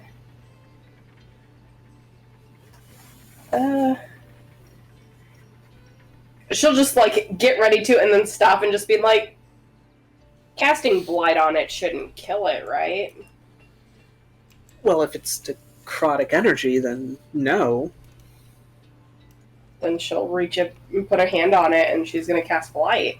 Okay, by the way, roll me your d20. I know. I have that already. Potted plant. Finally Plant, please. lives up to That's a 10. her name. Okay, Oh. Boo. alright, so roll me your blight. And I'm casting this at 5th level. Okay, Damn, listen to all that. Holy shit. That's 48 points. Necrotic. okay.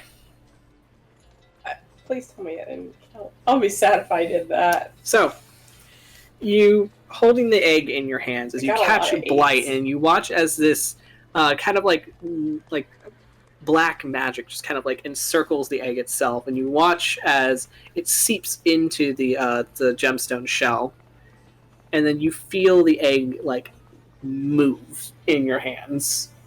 Ooh. And then like a crack kind of splinters off the side. Oh my god, I got him. Oh, okay. And Should we be doing this in a library? No, we should go back to the tavern now. She's gonna just scoop up the egg, put it in the bag of... Well, not put it in the bag of holding. She's just gonna wrap it up and carry it this time. Okay. So, Because she doesn't want it to suffocate in the bag. all right. So as you carry it back to the tavern, you'll see Tarsius standing outside as Uncle Cal seems to be blow drying him with a gust of wind spell. It's hatching. Super excited, like bouncing from hoof to hoof.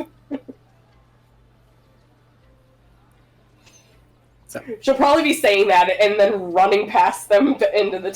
so Tarsius, you see floor. as Patience runs past you, yelling, "It's hatching! It's hatching! It's hatching!" What's hatching?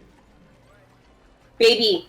The baby's hatching. I'm gonna grab Uncle Cal, tuck him under my, and just run to where she's at. Baby! All right, Cordelia, as you hear the commotion of everyone yelling "baby" in the tavern. Mike. Oh, Mike. Is Patience going? She's running inside the tavern yelling, "It's Yeah. hatching!" Yeah, but did she end up like going to a room again or something? Where are you going? No, she's gonna just hang out at one... She's gonna immediately go to one of the tables and just Oh, okay. put the egg and just kind of like position like the shirt that Cordelia had given her, because it's been in that pretty much this entire time. And Like, aren't we so? Should we be a little bit more subtle with this than in the dining area? What? No, it's fine. I'm gonna look. Oh, Do I see Uncle Wes? okay. West is at the counter, yeah. there a lot Wait, of it's people? fine, right? What? What's fine? Well, hatching an egg. Oh shit! Hold on. I want to watch. Because you see like a patron just go, "Can I get a?" No, shut up! I'm gonna watch this egg. It's on the counter. I don't care. Yeah, Okay. They're all huddled around this egg. yeah. So Patience is just looking at it. And it's like, should I give it a little bit more of a kick? Like, not actually kick it, but You could try. she'll do chill touch this time. Okay. Which is also necrotic. Skeletal hand just kind of like wraps itself around the egg and seeps in again. Roll me your damage. That's some horse shit. What? Potted plant. Oh god, I gotta roll that too. Literally, I rolled all ones. Nice. So roll your. I'm rolling it. 6. Okay. Darn. So literally As you watch another section of it kind of cracks, and you see the egg start to kind of like move and like try to pull itself apart, and then it goes still again. Okay, I'll try it again. Okay. Tarsius is just It's- holding it's his So breath. much. I'm just looking. Is this safe? Is this how it's supposed to go? Because aren't they supposed to push themselves out? Seems like you're forcing it to hatch. Wes just kind of shrugs, like, I mean, if it's been sitting in a tower for however many fucking years, maybe it just needs a nudge. Oh, That's 8 points in necrotic, and I got a 9 on my Okay. So it cracks a little bit more. Oh my god. Do a 4th level blight. Potted plant. Let me roll my damage. I'll roll the damage for 35. Okay. And then I'm gonna roll 3. It started to go 17, then went to 3. Damn it. One day we're going to get the potted plant. one day. of these days, yeah. One of these days. So what happened? So, what happens next? Because she's just getting mad and it's like Is the blight egg starts again. to rock back and forth, and you hear more cracks as it starts to come apart, and you watch as the egg pushes itself apart, and you see this it looks like a dragon. I mean, if somebody told you that was a dragon, yeah, I guess that's what a dragon is. As you see this kind of mustard yellow little creature kind of push itself out of the egg, very stubby legs, kind of like a weird stunted triangular head with these very big bright eyes that are just kind of smushed into its skull. As I have a picture of it I love that's on Patience's updated character art. Oh. So this is what y'all are looking at. As the main thing that you notice about this dragon is that the wings are actually backwards on it. Whereas normally the wings will fold up and under into each other. These wings kind of like fold out like backwards in a way. So let me. Patient's just looking at it and it's like, why are the wings like that? Cole's just like, I don't know. All right, so here is our new friend. Aww.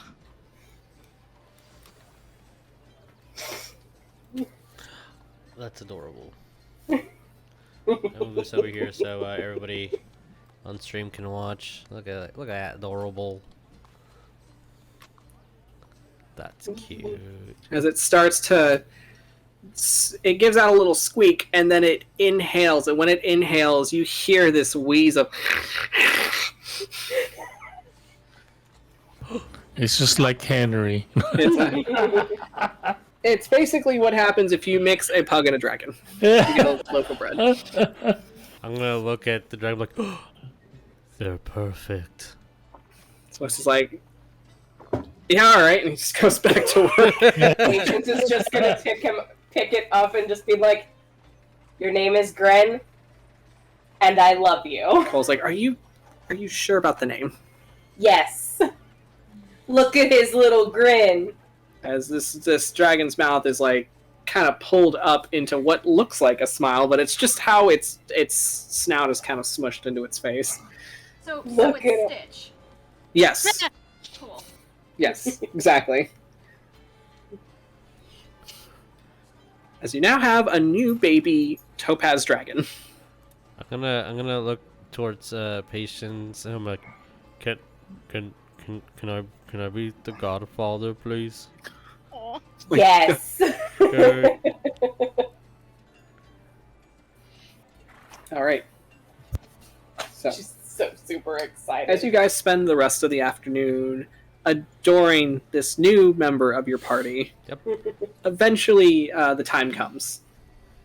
As Hawk, I'll say after a couple of hours, Care will, let you go. Yeah, he'd have probably gone back to the tavern and showered. And you would see the new member of your party just kind of in Patience's arms. And she's holding him much like how a child would hold a dog, and it makes everyone very uncomfortable how children hold dogs, as it's kind of like scrunched up like as Patience kind of like holds it from under its armpits. I He's feel just like gonna... Go ahead. no, she would do that, but then she would be like, "Oh, I have to be very, very careful of the wings." So. Yep. Probably hold him like how I hold Rue. Like a baby. Whatever. Hawk's Anyway. gonna be like, great. So. I have a pet. She is a pet. All right. So, with that, we will take a short break here so everybody can do bathroom breaks, stretch their legs, and when we come back, we are going to be heading to Donnie's party. So, we will see you all in just a little bit. Yep. Yeah. See you in a bit.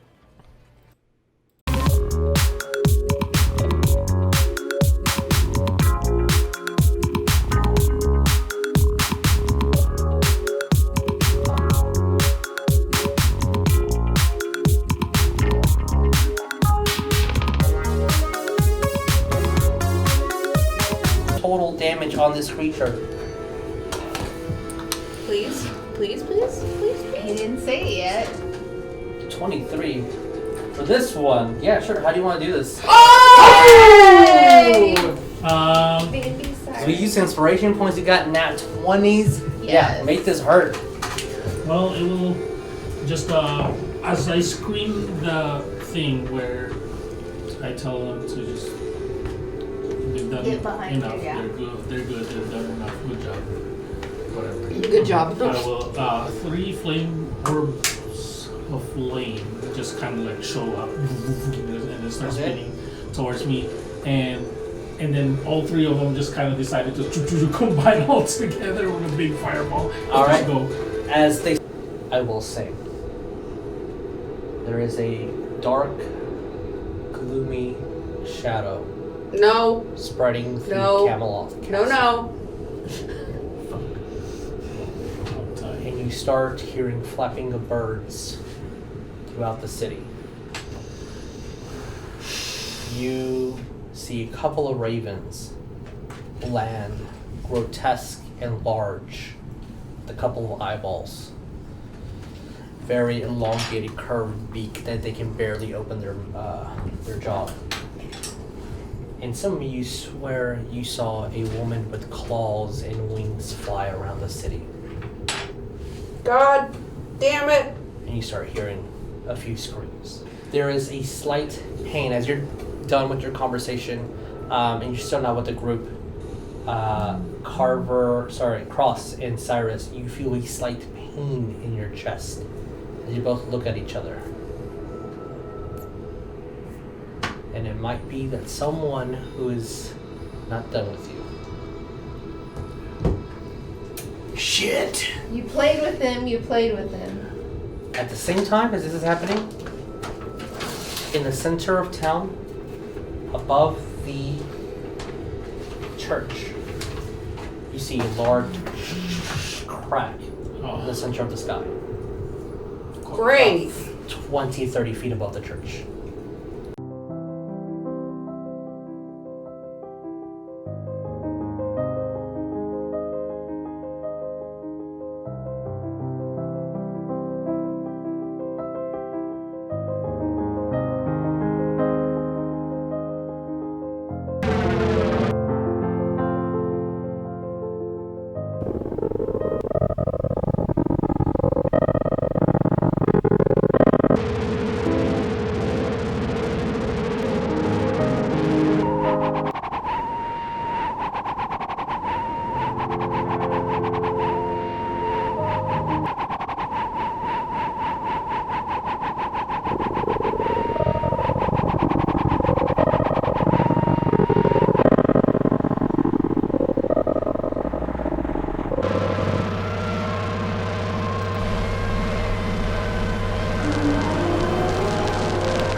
as you all welcome a new party member into your group,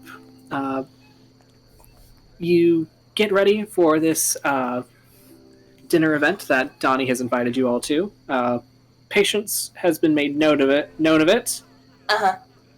but she's decided that she has a dragon now, and therefore that's where her time is going to be. I imagine she's just sitting there at the table just watching him, just like, not even paying attention. This Cole just kind of like pats her on the head and like leans over to all of you and just goes, it'll be past her bedtime anyway. You need to contact Dad. I will contact him. We can do that right now. So, as he begins his sending spell, that's when all of you depart. As you head out following Donnie's directions towards leaving the dock district and heading more towards into the southern wards of the city. As the roads grow a little bit more winding, the fog is still ever present in the city, despite the changing of the day. I will say it takes you a little bit to get there, but as you arrive, you cross paths with a familiar cleric as he stands on the doorsteps to the house that was described to you as Mr. Donovan's. As Lark, you see a few familiar faces appear out of from the street walk as you were just walking up to Donnie's house yourself.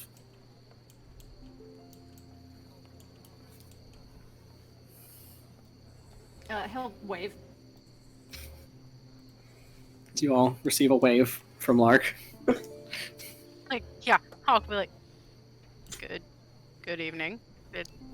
Oh. Alright, so, hey Lark, what are you wearing? Are you wearing anything casual? Do you have your usual garb on you? Usual garb. Usual garb? Okay.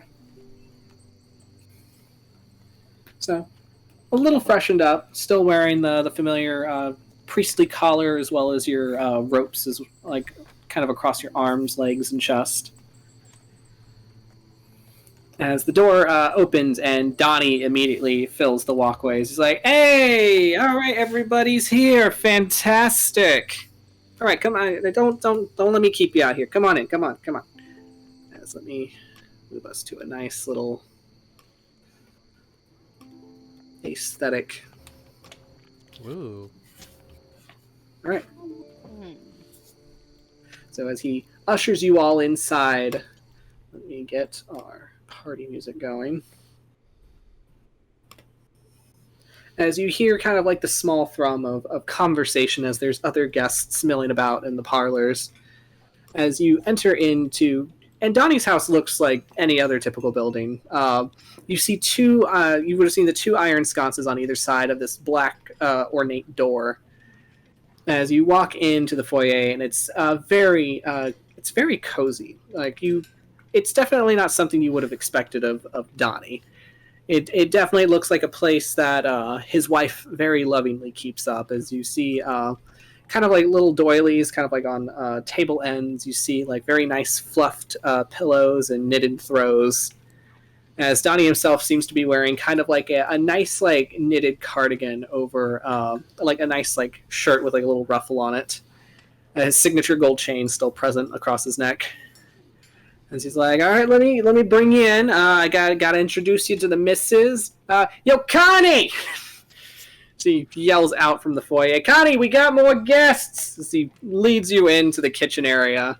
Where you where another hobgoblin, a woman, very kind of stout in nature, her hair pulled up into like a very neat little bun, as she turns around, kind of like wiping her hands on her aprons. Oh my goodness, it's so nice to meet all of you. Are you Donnie's friends? My name's Connie. She's gonna hold out a hand to probably the closest one to you, Hawk. As you see, she has like a very sizable rock on her ring. She like holds out her hand for yours. And he'll take and shake her hand nicely. And you are... Forgive me. Nicodemus D. Hawkins. Hawk. What's the D stand for? I have to know. That doesn't matter. The Tristan. My middle name's Tristan. Just that's very nice. She's gonna like pat your hands. Like get in, come here, and let me get you some refreshments. Donnie, you have your guests standing over here. You're not getting them any drinks. She's gonna introduce herself to each one of you. Her name is Connie. Full name is Constance, but Connie is what she goes by. Connie. As she'll get to you, Lark, and she's gonna wrap you in her arms, as she knows you very well. Give you a kiss on the cheek. Oh, look at you. You look so handsome, so nice and polished. And she's going to kind of like muss your hair out of your face slightly. He'll kind of smile at that and let her mess with his hair. Are you eating well? You look like you're starving. I'm getting by. That's not, that's not going to do in this house. You know, I don't like to indulge. I know, but you're a guest under my house. I gotta make sure you eat. I'm gonna fix you a plate, all right? And she's gonna start walking away to go fix you something. He'll just kind of like just withering stare, just like, oh, okay.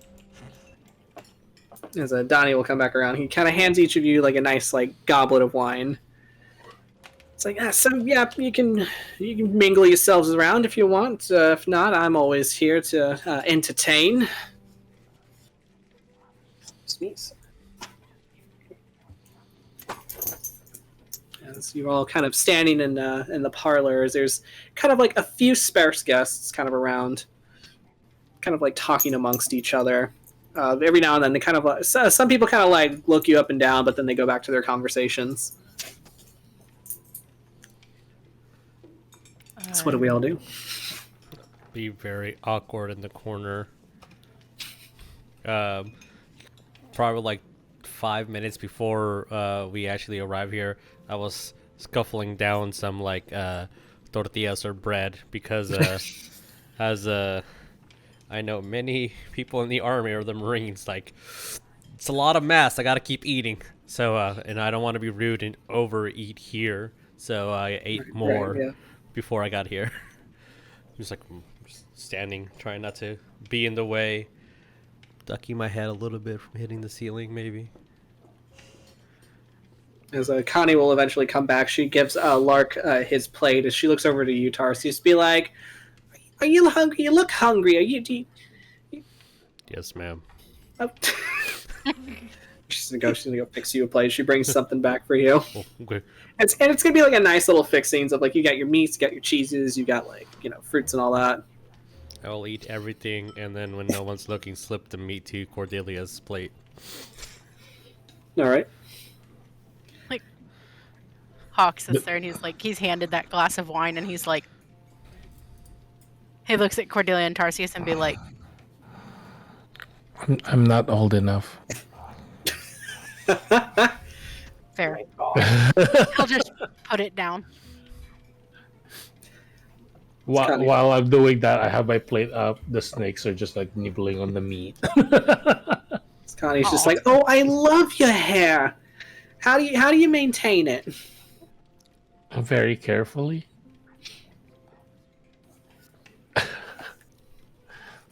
So, they kind of maintain themselves, to be honest. Wait, who are you talking to? Oh, I can. She'll be talking to you. Because I wish I could have hair that handles itself. This has a mind of its own. It never does what I want it to. I mean, that's kind of the point. They have a mind of their own that take care of themselves. Like, do it far better than me. I do watch them, but that's about it. I talked to them about getting a trim, and they got mad at me. All I have to say, never do bangs. You think you want bangs, you're not going to want bangs. Trust me. I tried. I asked them to give me bangs, and no. So how do you all know? How do you all know? I saw you came in with Larky. How do you all know him? Larky. Larky. We We just met. We got acquainted. I played cards with him and Donnie and Fishes and Farron. And yeah, I guess we made an impression. Oh, that Farron, he's such a troublemaker. Seems like it. You have a lovely home, by the way. Oh, thank you. I do what I can to make everything nice for my Donnie to come home to. He works so hard during the day.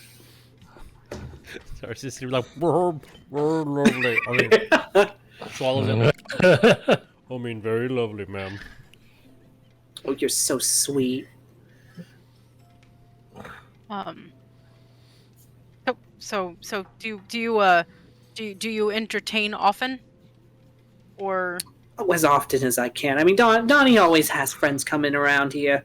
You know, always has his business meetings, and I just make sure everybody has enough to eat. They're, comfortable.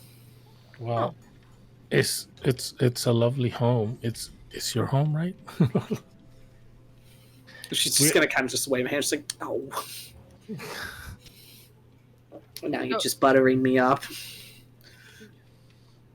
So was there any particular special occasion for tonight's dinner party, or is it just a?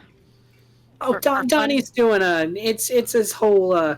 He wants to be on the city council. I mean, he's trying so hard, and I mean, honestly, I don't know if if they're gonna give it to him, because that's how these groups usually are. It's always. They're always going to work from the inside. They're always going to give it to someone's friend. But Donnie believes he can do it, and I believe in my Donnie.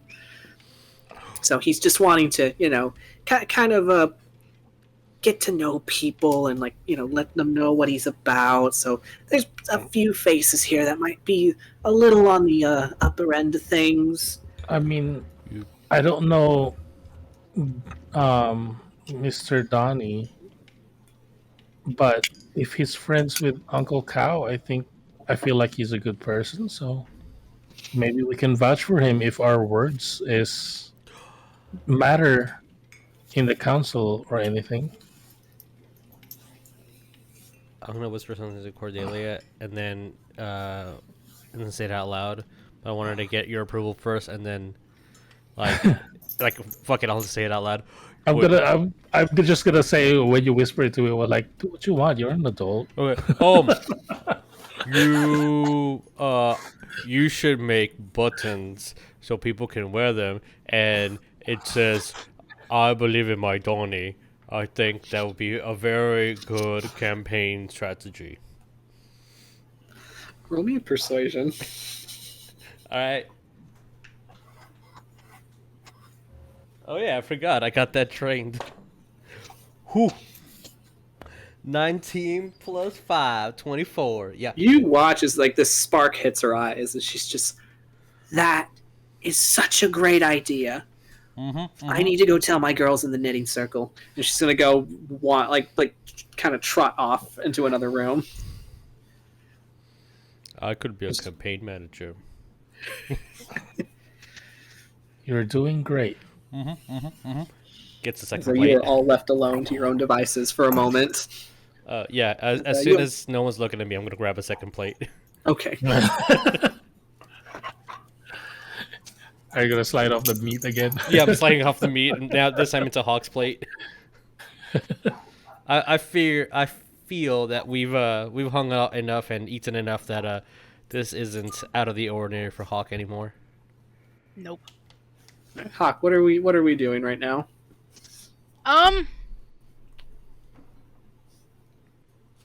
We are we're curious at this point. We're not sure we know how things are gonna go.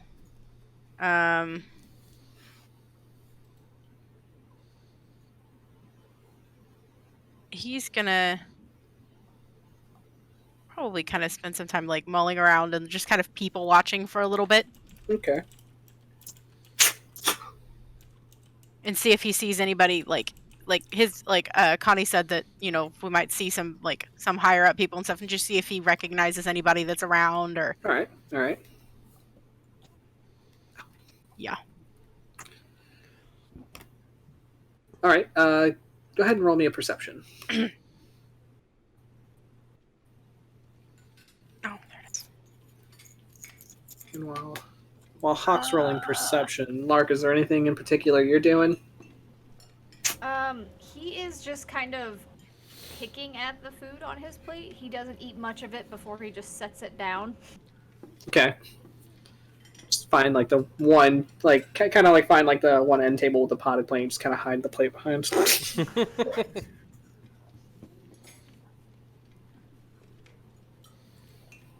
And he'll just pretty much keep to himself. Okay. As he usually does. Of course. Sniff, sniff. What do we get on our perception, Hawk? He got a 15. 15. Okay. So it's kind of you're no stranger to parties. You've been around to a few, and this is definitely when Donnie said casual, it definitely is casual. You see people just kind of mingling, kind of how your party is kind of mingling in your own circles. Donnie seems to be kind of working from crowd to crowd as he's talking, joking, and it's he's got this very easygoing air to him as he's just kind of moving from crowd to crowd. As he's going around, he'll pass by Lark, as you see Lark just kind of lingering on the edge of the room, as he just kind of gives him one of those rough slaps on the shoulder as he walks by, and eventually makes his way over to you, as he's just hey, so how we doing? I'm great. Just that's a very nice party. It's okay. You can loosen up around us. We don't bite. No, I'm sure you don't. Just not used to such.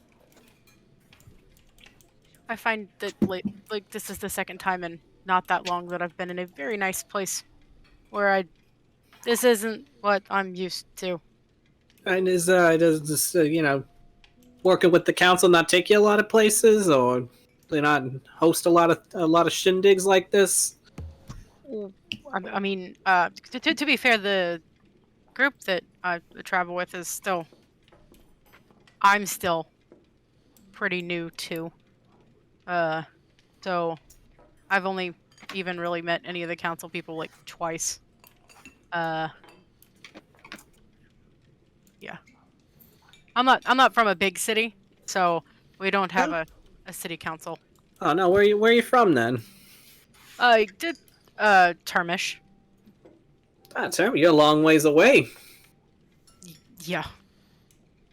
You here on business, pleasure, or just a little bit of both? Originally, I traveling to learn, but study.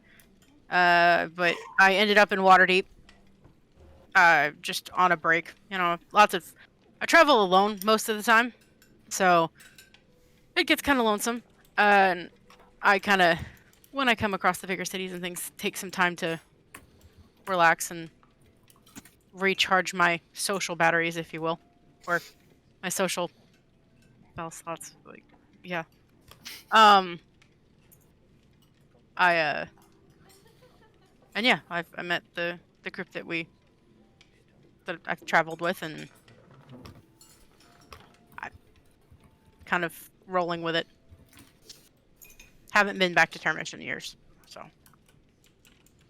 I mean, how long is years?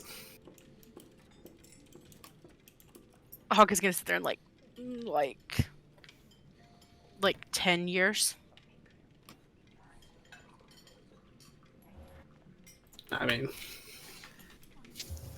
Go wherever the road needs to take you, right? That was kind of any road that wasn't the one to home at the time was great.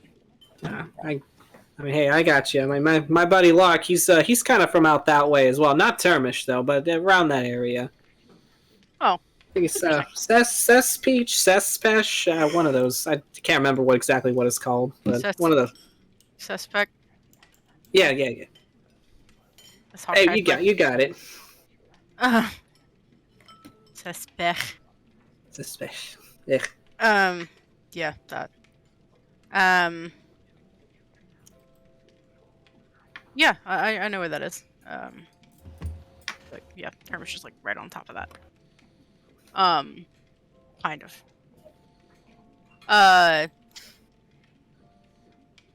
Yeah, it's definitely a lot different than, the town I live in has like 3 taverns, so coming to a city like this is definitely different.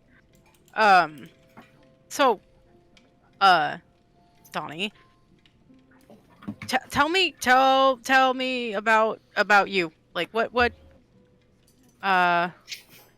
do you do?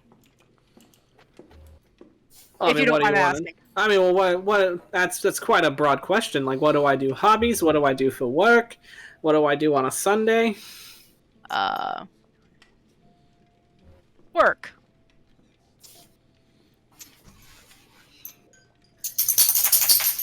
Well, I usually handle a small trading ring around on the docks, handling imports, exports, all that good stuff.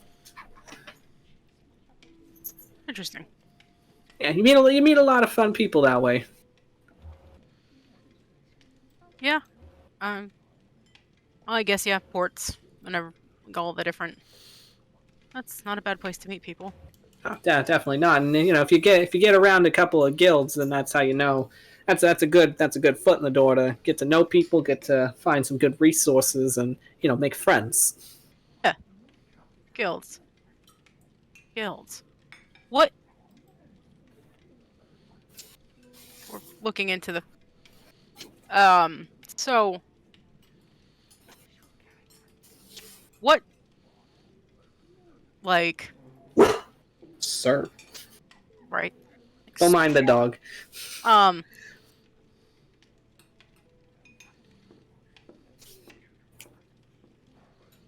Would you indulge me if I asked you a question that might be a little sensitive with no expectation for an answer, and if you would rather not talk about it, you don't have to?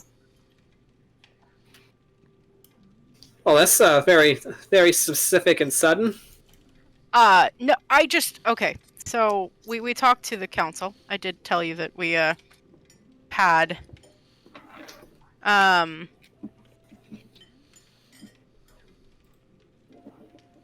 tossed your name in the hat, if you will, Right. for being on the city council. Well, let me guess. They had some opinions. They had some opinions. They did. Yeah, typical. And I like to make my own about people. There were concerns over associations with a black network. And I'm just curious.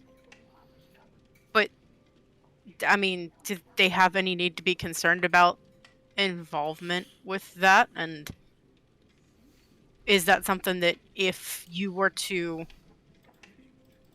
gain a seat on this council that you would manage to keep separate? Or is it going to have an effect on the way that you handled your position? So he's gonna kind of swirl his glass, kind of. So he thinks for a moment. Hawk. Yes. I'm gonna give you a little piece of unsolicited advice. You don't have to take it, but I'm just gonna let you know this right now. You should be careful how you talk to people, especially with things you mention to them. Could get you in trouble one day. It's gotten me in trouble before. But I understand the concern. You have friends all over the place. This city takes you places. You meet new people. You end up having friends all over.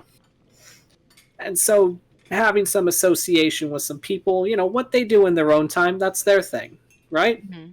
They don't Agreed. have to bring it into my backyard, and I don't want them to. I mean, it's like you got these guys up sitting in their chairs, and they're talking like they don't make deals with the devil on their own. You know? Yeah. Just saying. Everybody's got reasons for doing what they got to do. If it's gonna put food on the table, then hey, I'm not gonna I'm not gonna, I'm not gonna snuff it. No, that makes sense. And thank you for the advice. I'm working on that. Can't imagine you made too many friends. Kind of going out adventuring and meeting up with these unsavory cult people, as I've heard. Well, I haven't made friends with any of them. That's for sure. In fact, I'm fairly sure I'm a marked enemy now, but that's fine. Didn't need those friends anyway. As Hawk has a moment of like thinking of the thing that's in his pocket. Nope. The note. Oh, that is in his pocket. There's a note in your pocket. Is that a note in your pocket, or are you just happy to see me? I was gonna say, is that the only thing you... Not right now. Yeah, he'd sit there and be like, yeah. What do you know about the cultish side of things? What do I know? Do you know? I know a lot of things. Anything particularly interesting that could be helpful to stopping it? Well, he's gonna look over to you, Lark, and he's gonna kind of like nod his head for you to come here. Oh, and he'll just walk over. So this he's gonna like put his arm around your shoulder, and he's gonna point, kind of like hold his glass as he points to Hawk. So this buddy right here is shooting a line of questioning that might be up your alley, since you wanted to, tug my ear a little bit over this. Oh. You were talking about people disappearing, right? He's asking me about the cult and what do I know about them. Well, the two might go hand in hand, is what I'm saying. Are you saying this as a guess, or... He's gonna gesture. Does a druid shit in the woods? Fair enough. Okay. Look, all I'm saying is, for like a couple years now, it started very quiet at first, from what I've heard. People go missing in the middle of the night. It'd just be, somewhere out in the woods, like some settlement far away from any kind of civilization, any kind of people. Maybe a family goes missing in the woods. Nobody hears about it. Tree falling and all that shit. But now it's starting to kind of creep its way inwards. Now it's going to farming countries. Now it's going to small towns that have at least a populace of, say, 100 to like 1,000. And now it's making its way over to, here. These cult guys kind of learn to start getting real handsy, getting real bold, and the only reason they're getting this bold is because they know that they are this close to getting what they want. They know that the ball's in their court. Too close to getting what they want. And what does that do for them? It helps them make friends. These friends like to, Lark, and he's going to kind of nudge you. You met one of them. You helped one of them out, right? Yes, I think I should go see them sometime soon. Right, so my friend Lark here, and he's gonna kind of like pat him on the shoulder. He, he's in the business of admonishing sins and past transgressions, and taking them away from everyone, so that way they can live a nice, clean slate and pretend like it never happened. So people go to him to restart their life. Thank you for the introduction. You're most welcome. I mean, that sounds very admirable. So, Right, so what I'm getting at here is, some of these cult people are starting to defect because they don't like where things are going. Where do these people go? They go to Lark.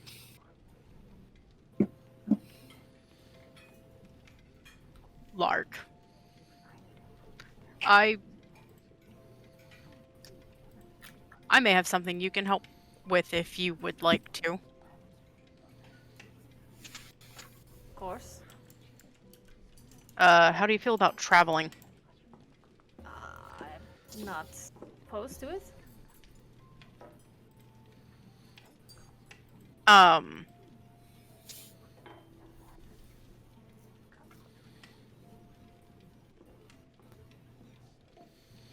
Hawk is going to kind of just... He's gonna shuffle around in his pocket and take out the note and hand it to Lark. Okay. So that he can read what it says. All right. Cool. What does it say? All right, so I will read that note again. Yes, please. Yes, because I have the very, very super paraphrased version of that I written got down. you. All right, so let me get you this note. So you get a note, and it looks like it's hastily kind of scrawled on this parchment. All right, there we are. As it says, "You don't know me, but we can help each other immeasurably. My name is Iskander, and I made a terrible mistake in joining the Cult of the Dragon. The cult's horrifying plans are sure to bring doom to all, but I can stop those plans with your help. Rescue me from the cult's clutches, and I will deliver you the prize of prizes, the Blue Dragon Mask. Without it, Severin faces an insurmountable setback in his effort to call Tiamat back to our world. The mask is here in Zonthal Tower, being studied and guarded by only a handful of wizards, including myself. The danger of my treason becoming known grows with every passing day, and if I'm discovered, I'll surely be killed. Please hurry for the sake of everyone and everything you value." Did someone hand you this note? Asking Hawk. Yes. Well, kind of. Was it intercepted? Was this meant for someone else? No. I pocketed it. Someone handed it to my friend, and they handed it to me, and I put it in my pocket.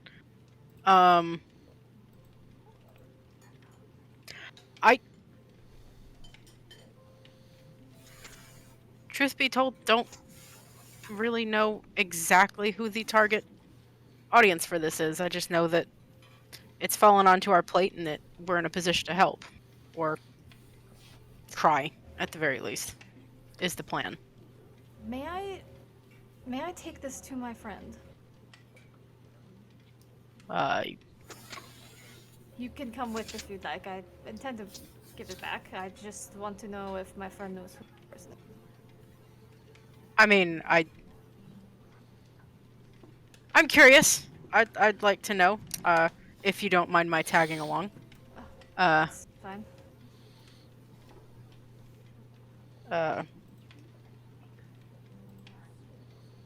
Like right now? Or... Do you have anything else to do? Do you mind? And he's gonna look over to his buddy. Oh, no, go ahead. If you got somewhere you gotta be, I mean, you always know where to find me. I intend to come back, but I feel like the time is of the essence. In this instance, yeah, because we're going to have to leave very soon. Like, probably within the next day. Then we leave now. We're one short stack with a dragon short of a party. We don't need a party. We're just going to speak. Oh, I thought you meant like leave. Yeah, no.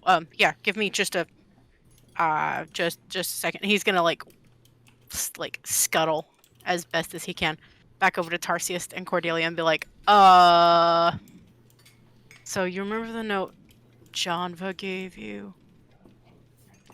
Lark might be able to help us with that. We're gonna go talk to somebody about it. Who's Lark? Yeah, I was gonna say. Lark,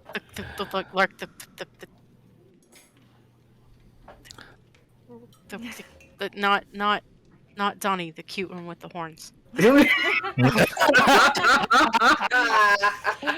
Dean, how many people with horns are in this room? Hawk said cute. Hey, that's in the beholder. Hold on. True. Aunt Betsy's not here. That is very true. Aunt Betsy is not here. Of course, D&D Beyond decides to freeze on me. Give me dice.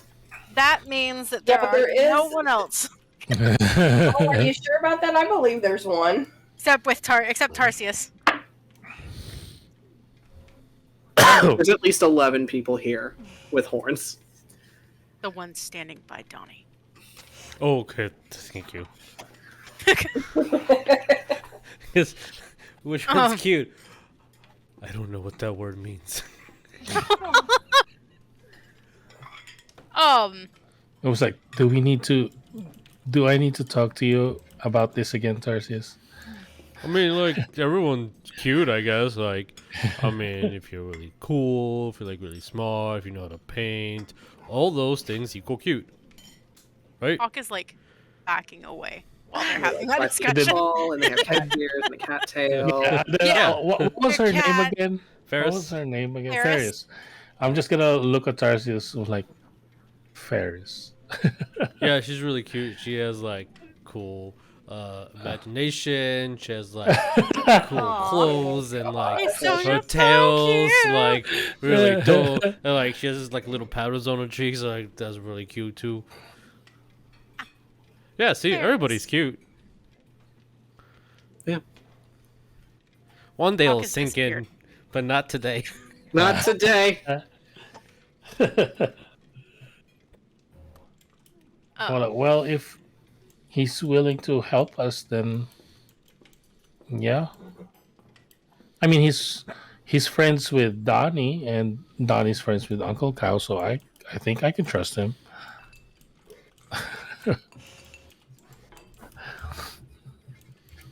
Hawk is gonna be like, okay. They were hanging out in the tavern, and I'm pretty sure if Uncle West don't like them, he's gonna kick them out. That's fair. West is a very high standard, people.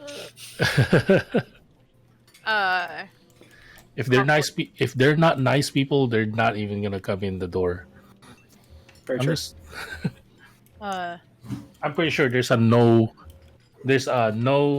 unnice people spell in there somewhere. There's a no dickhead policy. Now, dickheads. No dickheads. Oh, Hawk's gonna be like, okay, so I'm might be back.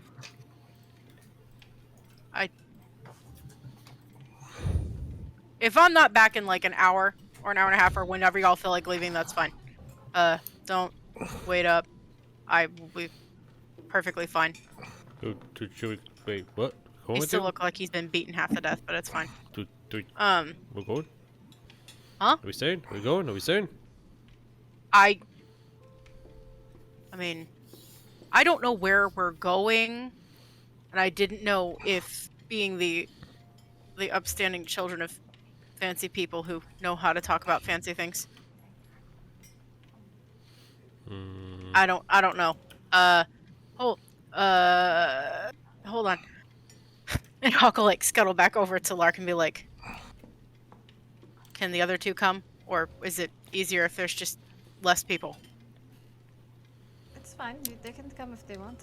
He might just want to talk to me, but you guys are more than welcome to tag along. Okay, fair.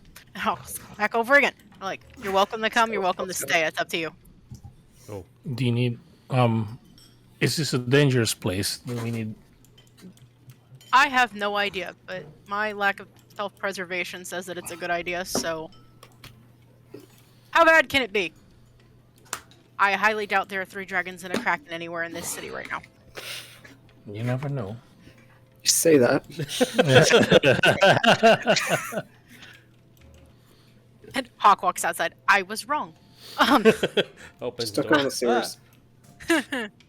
Start to cry. But yeah, Hawk will be like, I don't know where we're going. I didn't ask. Not gonna ask. But if y'all would like to come along, come along. If y'all want to stay in schmoes, stay in schmoes. I leave that entirely up to the 2 of you. I hate You are schmoozing. adults. I hate schmoozing. Even though we're children of noble, we, not gonna lie to you, both of us don't really like parties or anything like that when father and mother have parties in the house. Yeah, To I be hate fair, it. this is not the kind of party I am accustomed to, so I understand that. They're really Um, boring and dumb. And West raised them too well. every single time Chadington well- had a party, we would just hang out with Samantha somewhere else and just Cutting the dog. yeah. Yeah. we're the people that goes into the party and sees a dog and just pets them. For the whole For party. the I feel for the like whole that's party. exactly where Tarsius and Cordelia are right now, because there would just be a dog and they're just Yeah. sitting there petting the dog. I mean, after the 4th plate, and I'm like, oh wait, I thought I was only gonna do 1 plate. Damn it. Then go pet the dog.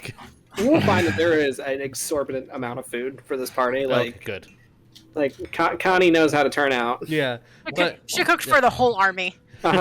She cooked for all of Waterdeep. yeah, Tarsius is used to. I have to have 2 meals right before the event because there's just barely enough for everybody, and no one wants to pay more food, and I don't want to be rude. Hawk will be like, okay, well, if we're going, we need to go now. Time is of the essence. Hey, brother, I have a new fancy bag. Don't worry. And then I will grab like a plate of food and put it in the bag. Oh my god. You're gonna see that already in his other bag that has a hole in it now, apparently, because now that's canon. It's I had like 2 pieces of like food and a bread roll. Like, oh, good, that's way bigger than mine. Oh. Gonna get back to the thing later and like dump out that thing, and there's gonna be like a mountain of rolls. Just I'm gonna say bye to our host though, Yeah. and then Yeah. be ready. Was Patience with us or no? no. She was Okay, staying home. She never. Okay. Okay. I She's having forgot. the time of her life being with her baby dragon. I had Trying forgotten. and trying to parent her father. Yeah. Yeah. Uh, Yeah. Baby dragon and Cole. Cole's there too. Yeah, Hawk would end up going over to Donnie if he's still standing by Lark or not, and just kind of thank you so much for this evening, and then finding Connie and thanking her as well. You know, food was delicious. Thank you for having us. Give you a big old kiss on the cheek. Thank you. Now, don't be a stranger. Hawk is like, I wouldn't be. We'll never be that. Is that a threat? Like, excuse me? Hawk's like, do I smell? I showered. Was the bag of holding smelling like pickles? It's kind of like an after smell. Gross. But yeah, once he's thanked Donnie, thanked Miss Connie. He'll make his way back over to Lark and be like, okay, Okay, let's go. And he'll walk outside. All right, so you guys head out into the night as you make your way back to the magic shop. As I'm trying to scuttle on and get this music going. There we go. as you kind of hustle your way over to Jakey's junk stop, you get there just as the Dragonborn is closing up shop for the day and locking the door behind them as they step off into the street.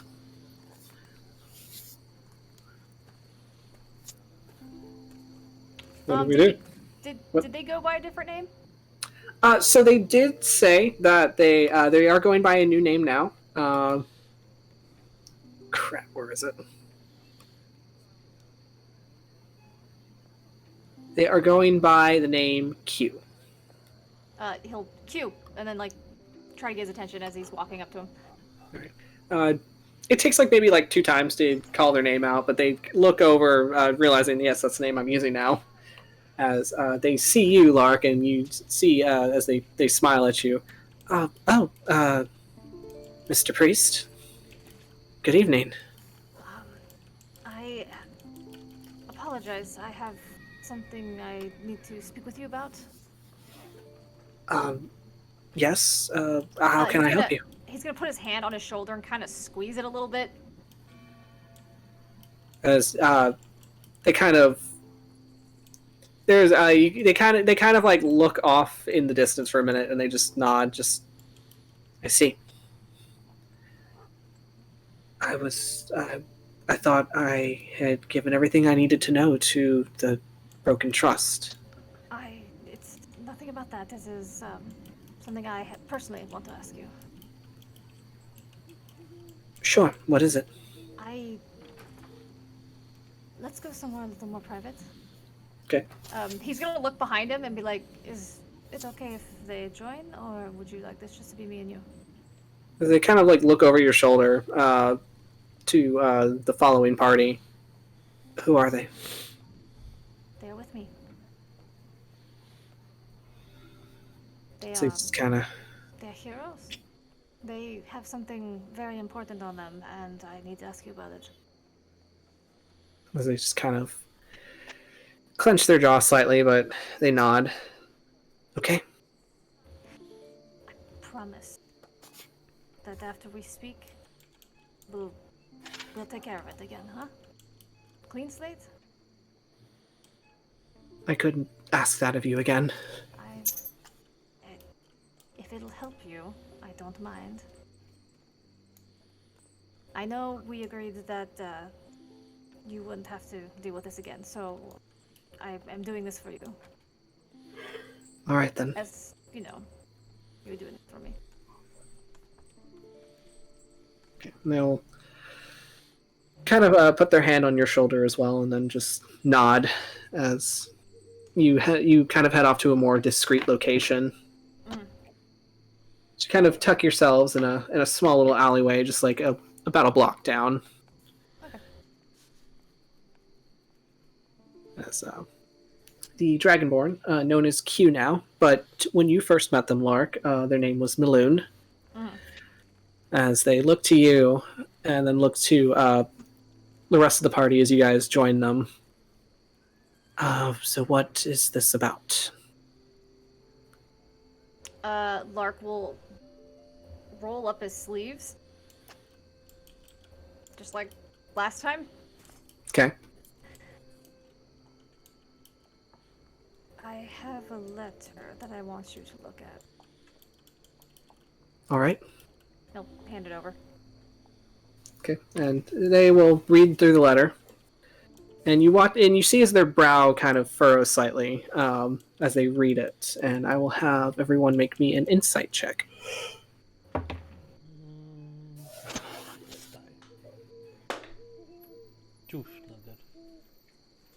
19. 19. 19 as well. 12. Natural 20 for a 19. Nice. I got a 12. Good job. Great. I'm A 12. Good job, Tarsius. I'm eating rolls.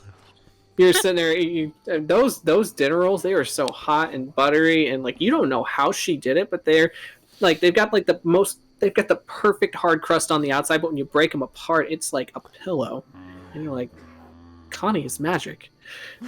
This is what true magic is. This she needs to be my teacher. I need to be a wizard. Okay.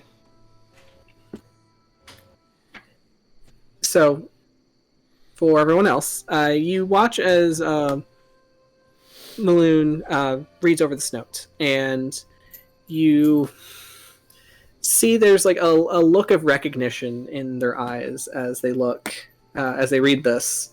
Hawk, for your natural 20, I will say you catch sight of them. It looks like they're reading the page, but also looking past the page itself. And there's like a slight kind of like glow to their eyes as they read it.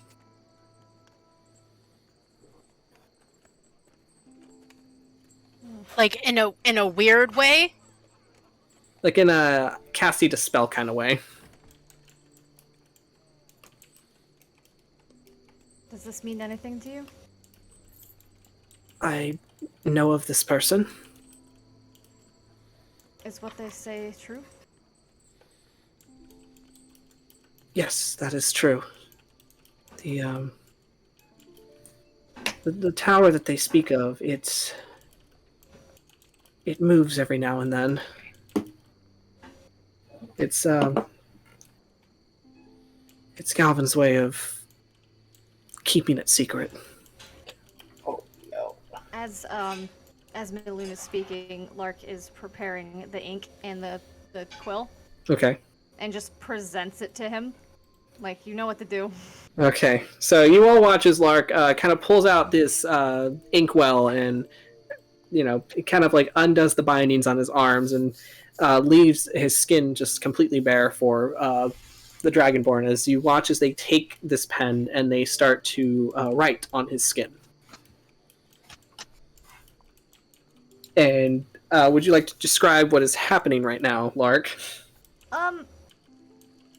Write it this. What does he write anything in specific, or is he just kind of like scribbling something on there? He is. He would be scribbling, writing down like a specific kind of like a specific name. Okay, like that's in the letter or something. Yeah. Okay. You just see the ink on the skin as it's being written starts to like causes like around it like the skin to start to like get inflamed a bit, and you can just see him kind of like flexing his hand and just kind of like opening it and closing his fist a lot as he's writing. But that's about it for right now. As Maloon, to you, Lark, and then Q to everyone else. Iskander and I planned on defecting together, but he wanted to stay behind, and I assume it's for that reason, but I couldn't take another day in that tower. These wizards that were mentioned in the letter, are these the same ones that I heard about around here? Taking people? Yes. The wizards that work within the cults also work alongside the Red Wizards of Thay. Galvin is originally from Thay himself, and while he wanted to join the ranks in his home country, they denied him. They didn't see him as a suitable fit, so he and a few others left and wished to start their own sect here. And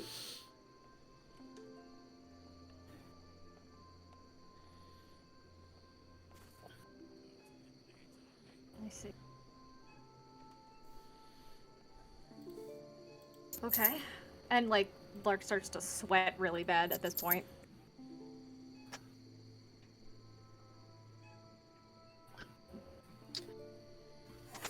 I take it you didn't check the letter, did you? And, they'll look at all of you. Check it? Well, Like- it was written by a wizard, and wizards are known for hiding secret messages within their letters. Oh. I'm a wizard.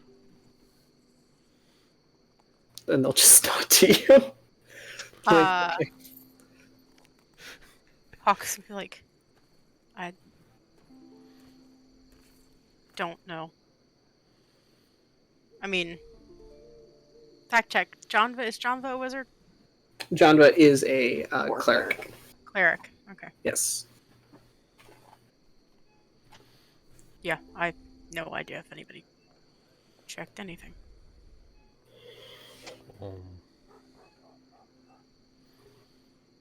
Look at the letter and find absolutely nothing in there. That's the letter is exactly what it says. I'm not this good of a wizard yet. On the back. Perhaps if you study more. Yeah. I need more studying. I don't have my robes anyway.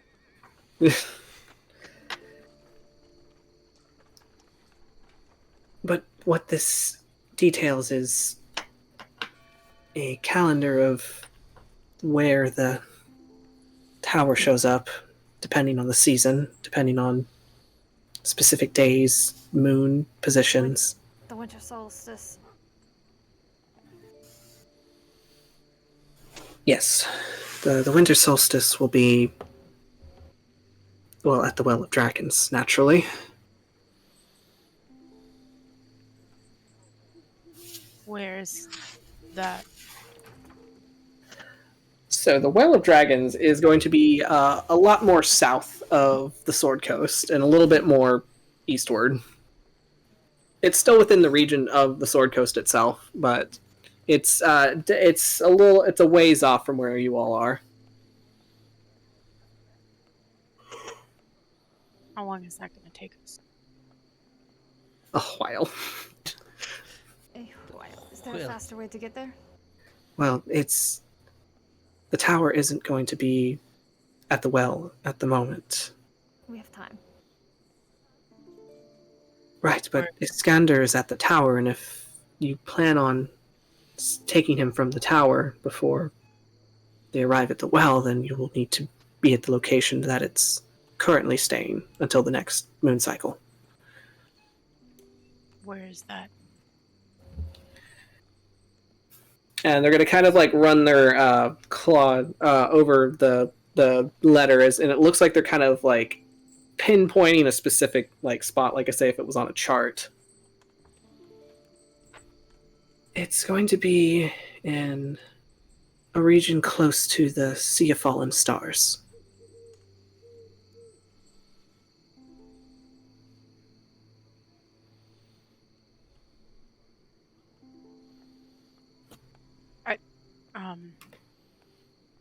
Don't wish to press you, but can you be more specific than that? No offense, the Sea of Fallen Stars is not a small place. Typically, the tower likes to hide itself within mountain ranges so that it's difficult for any wayward wanderers to traverse, and also to prevent those that are trying to escape from escaping easily. They're going to be kind of, if the tower is going to be anywhere, it's going to be in the mountains of Alarium.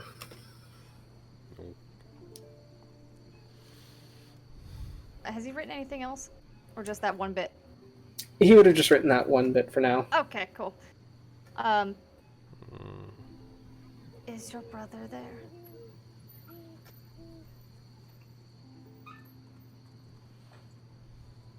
That is, and you just kind of watch as their shoulders kind of sag slightly. That is where I last left him. That is where he rests now.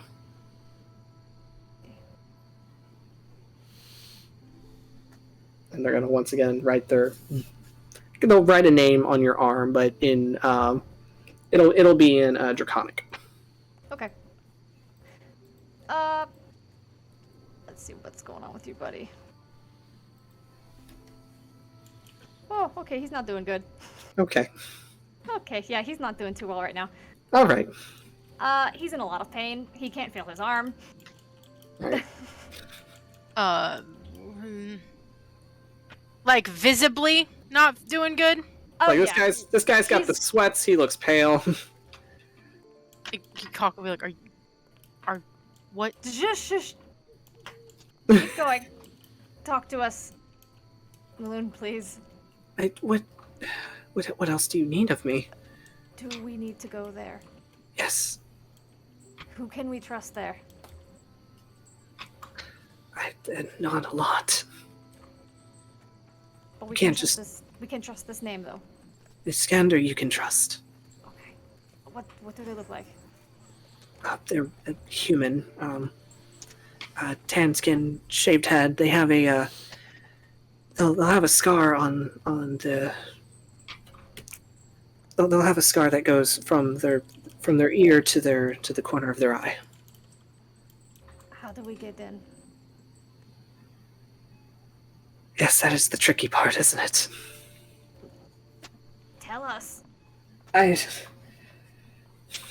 Tell us, on. DM. Hold on, I know. Lordy. Making me grab information. Hold on. Meanwhile, Gotta back at spoon feed the it. burning boar. It's nice here because it means I can write. Meanwhile, back at the burning boar, Patience is just sitting at a table going bloop bloop bloop bloop bloop with the. Oh wow, that's what he looks like. All right. I actually had a picture for Iskander, and I'm like, wow, I was way off.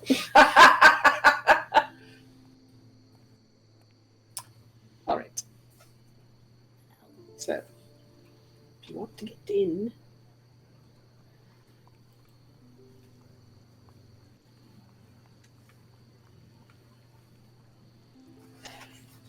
wizard towers, at least this one, is usually hidden by some kind of veil. Just follow the. If you're capable of sensing magic, it should be easy to follow.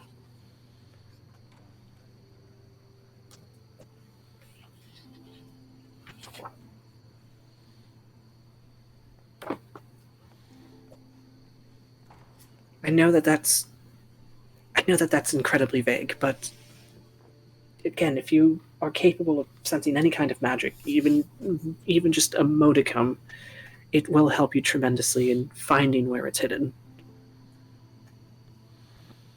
Not to mention they will have their clues kind of riddled about. No doubt you will find victims along the way. Abandoned farmhouses and whatnot. Okay. He'll look behind him to the rest of the group, and his eyes, like the blood vessels in his eyes, have completely exploded, pretty much. So Okay. he's kind of fucked up at this point. Right. He's just gonna like look back to the group and just be like, "Do you have anything else you want to ask?"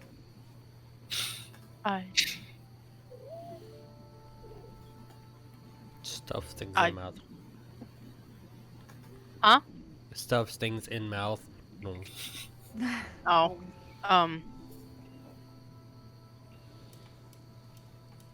No.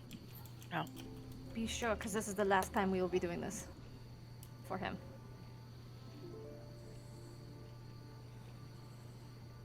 I think that's it. Yeah.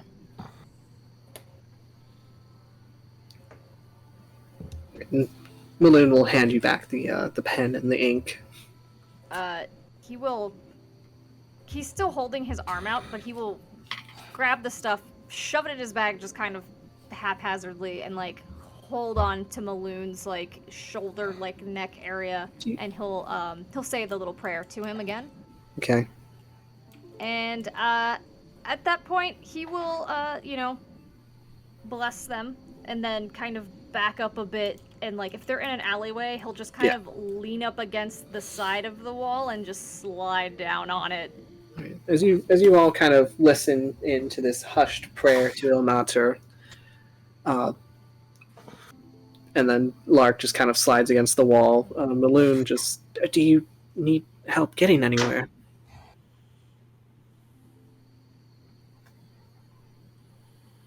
Where- He'll look to the group because he can't talk at the moment. Oh, We'll get him where he's got to go. okay. And Balloon will just kneel down, and they will kind of reach into their bag, and they will pull out a potion of greater healing, and they will just kind of rest it against your hand, Lark. Thank you. And they will get up and exit the alleyway and disappear. Okay. They would have also given the note back, just FYI. Yeah. Just yeets off with it. Yeah, goodbye. Makes one of those little like fortune teller things. Right. A crane. Okay, That's- bye. And then it disappears, and the stranger shows up. Look at this little bird I found. Okay.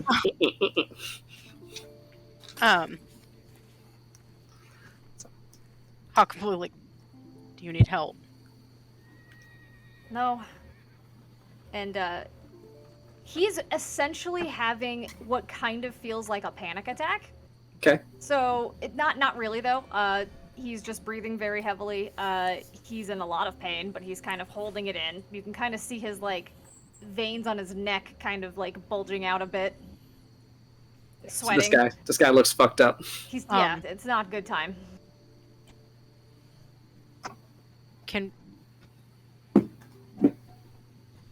Can we help you get somewhere? Do you want to come with us? Or Just give me a moment. Are you going back to the party?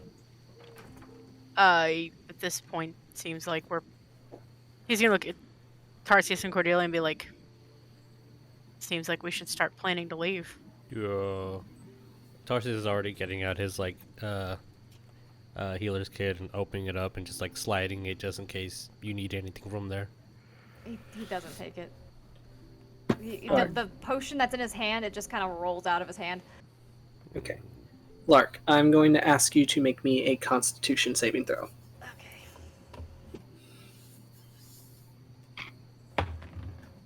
Okay. 15. 15. Okay. So you start to feel a heavy wave of lethargy start to overcome you along with this pain. And you see the corners of your eyes start to kind of like haze and darken slightly as you get your as you get like this tunnel vision. Mm-hmm. And it feels like you're about to pass out. Yep, he'll just accept it essentially. Okay. So you're just gonna go All right, ahead. cool. Yeah, he'll just, if he's gonna pass out, he'll just let it happen. Okay. So Lark just straight up passes out in the alleyway. Oh, Shit. up.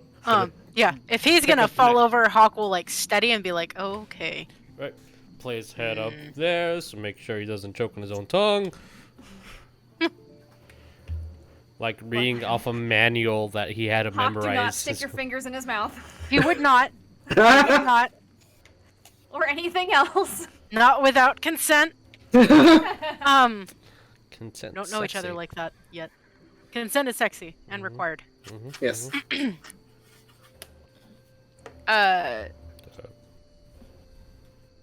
Yeah. Just kind of sit there and steady and like wait. Okay. DM, how long is he 'Cause- out? Okay. Because yeah, So if he didn't take that potion of his own volition, Hawk is not about to be like, here, you're taking it now.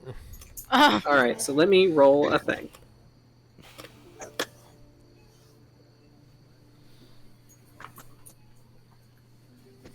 Okay, so you are going to be unconscious for an hour. Okay. So, in that hour,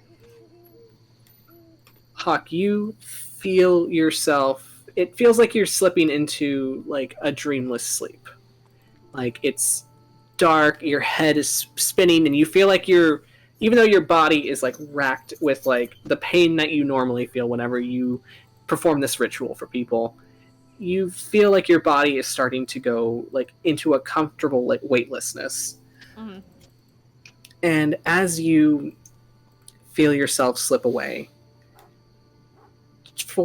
right as you feel yourself dangling on the edge of unconsciousness, you feel the ropes that are usually tied around your arms start to kind of coil and slither around your skin, and they feel cold to the touch.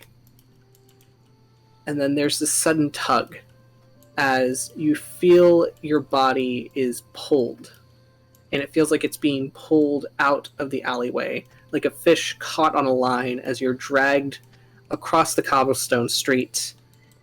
You feel the cold night air rushing against your skin as you're helplessly dragged into the night. And you feel this ever-present sickly, like, yellow glow above you as your eyes open and you see this large yellow moon just kind of like hanging up in the sky, like looking down at you. And as you are dragged through the streets, you watch as the cobblestones just fall away into this massive pit, and you were flung into the pit. But just as you were careening down into the inferno, you feel your bindings catch you and string you up from either side as you're left dangling. As you look down and you see what looks to be the pits of hell themselves, as the city of Waterdeep kind of falls into this fiery inferno. You hear the screams of innocent people. You hear laughter. You hear noises of things that are evil and devilish. And in that moment where you're just left hanging there, one cacophonous noise in particular thunders above the rest. But before you could turn your face to look towards the sound of these gargantuan leather wings flapping, the ropes loosen and you fall like if a marionette's strings were cut. And there's a moment of darkness before your feet touch solid stone. And you're walking. But your vision sits a little taller than what you're used to. Your shoulders feel broader, your skin's cool to the touch as you walk with your hands clasped behind your back. You follow a set of billowing red robes through dark stone corridors that wind and twist like a labyrinth, spiraling upwards. You blink, and now your body aches with pain. But not like what you feel through your rituals. You taste blood in your mouth as your limbs tremble with exhaustion. You raise a hand up as another Dragonborn comes into view, and they look just like you. After all, you are twins. The gleaming silver scales that shimmer iridescent in the torchlight of the arena around you. They hold their hands up as well, magic pulsing at their fingers, but you know both of you are tired beyond your limits. You rush forward, pushed by fear, by the need to prove that you're the one that Galvin should choose as their student.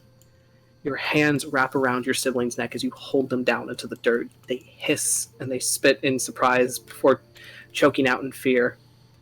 They call to you in your native tongue. They plead with you to stop, but you don't stop. Eventually, they fall still in your hands, their pulse slowing to a complete stop, and you will never forget how it felt for their heart to stop cold beneath your hands. Triumphant, you look up. You see your prize before you, Galvin the Blue.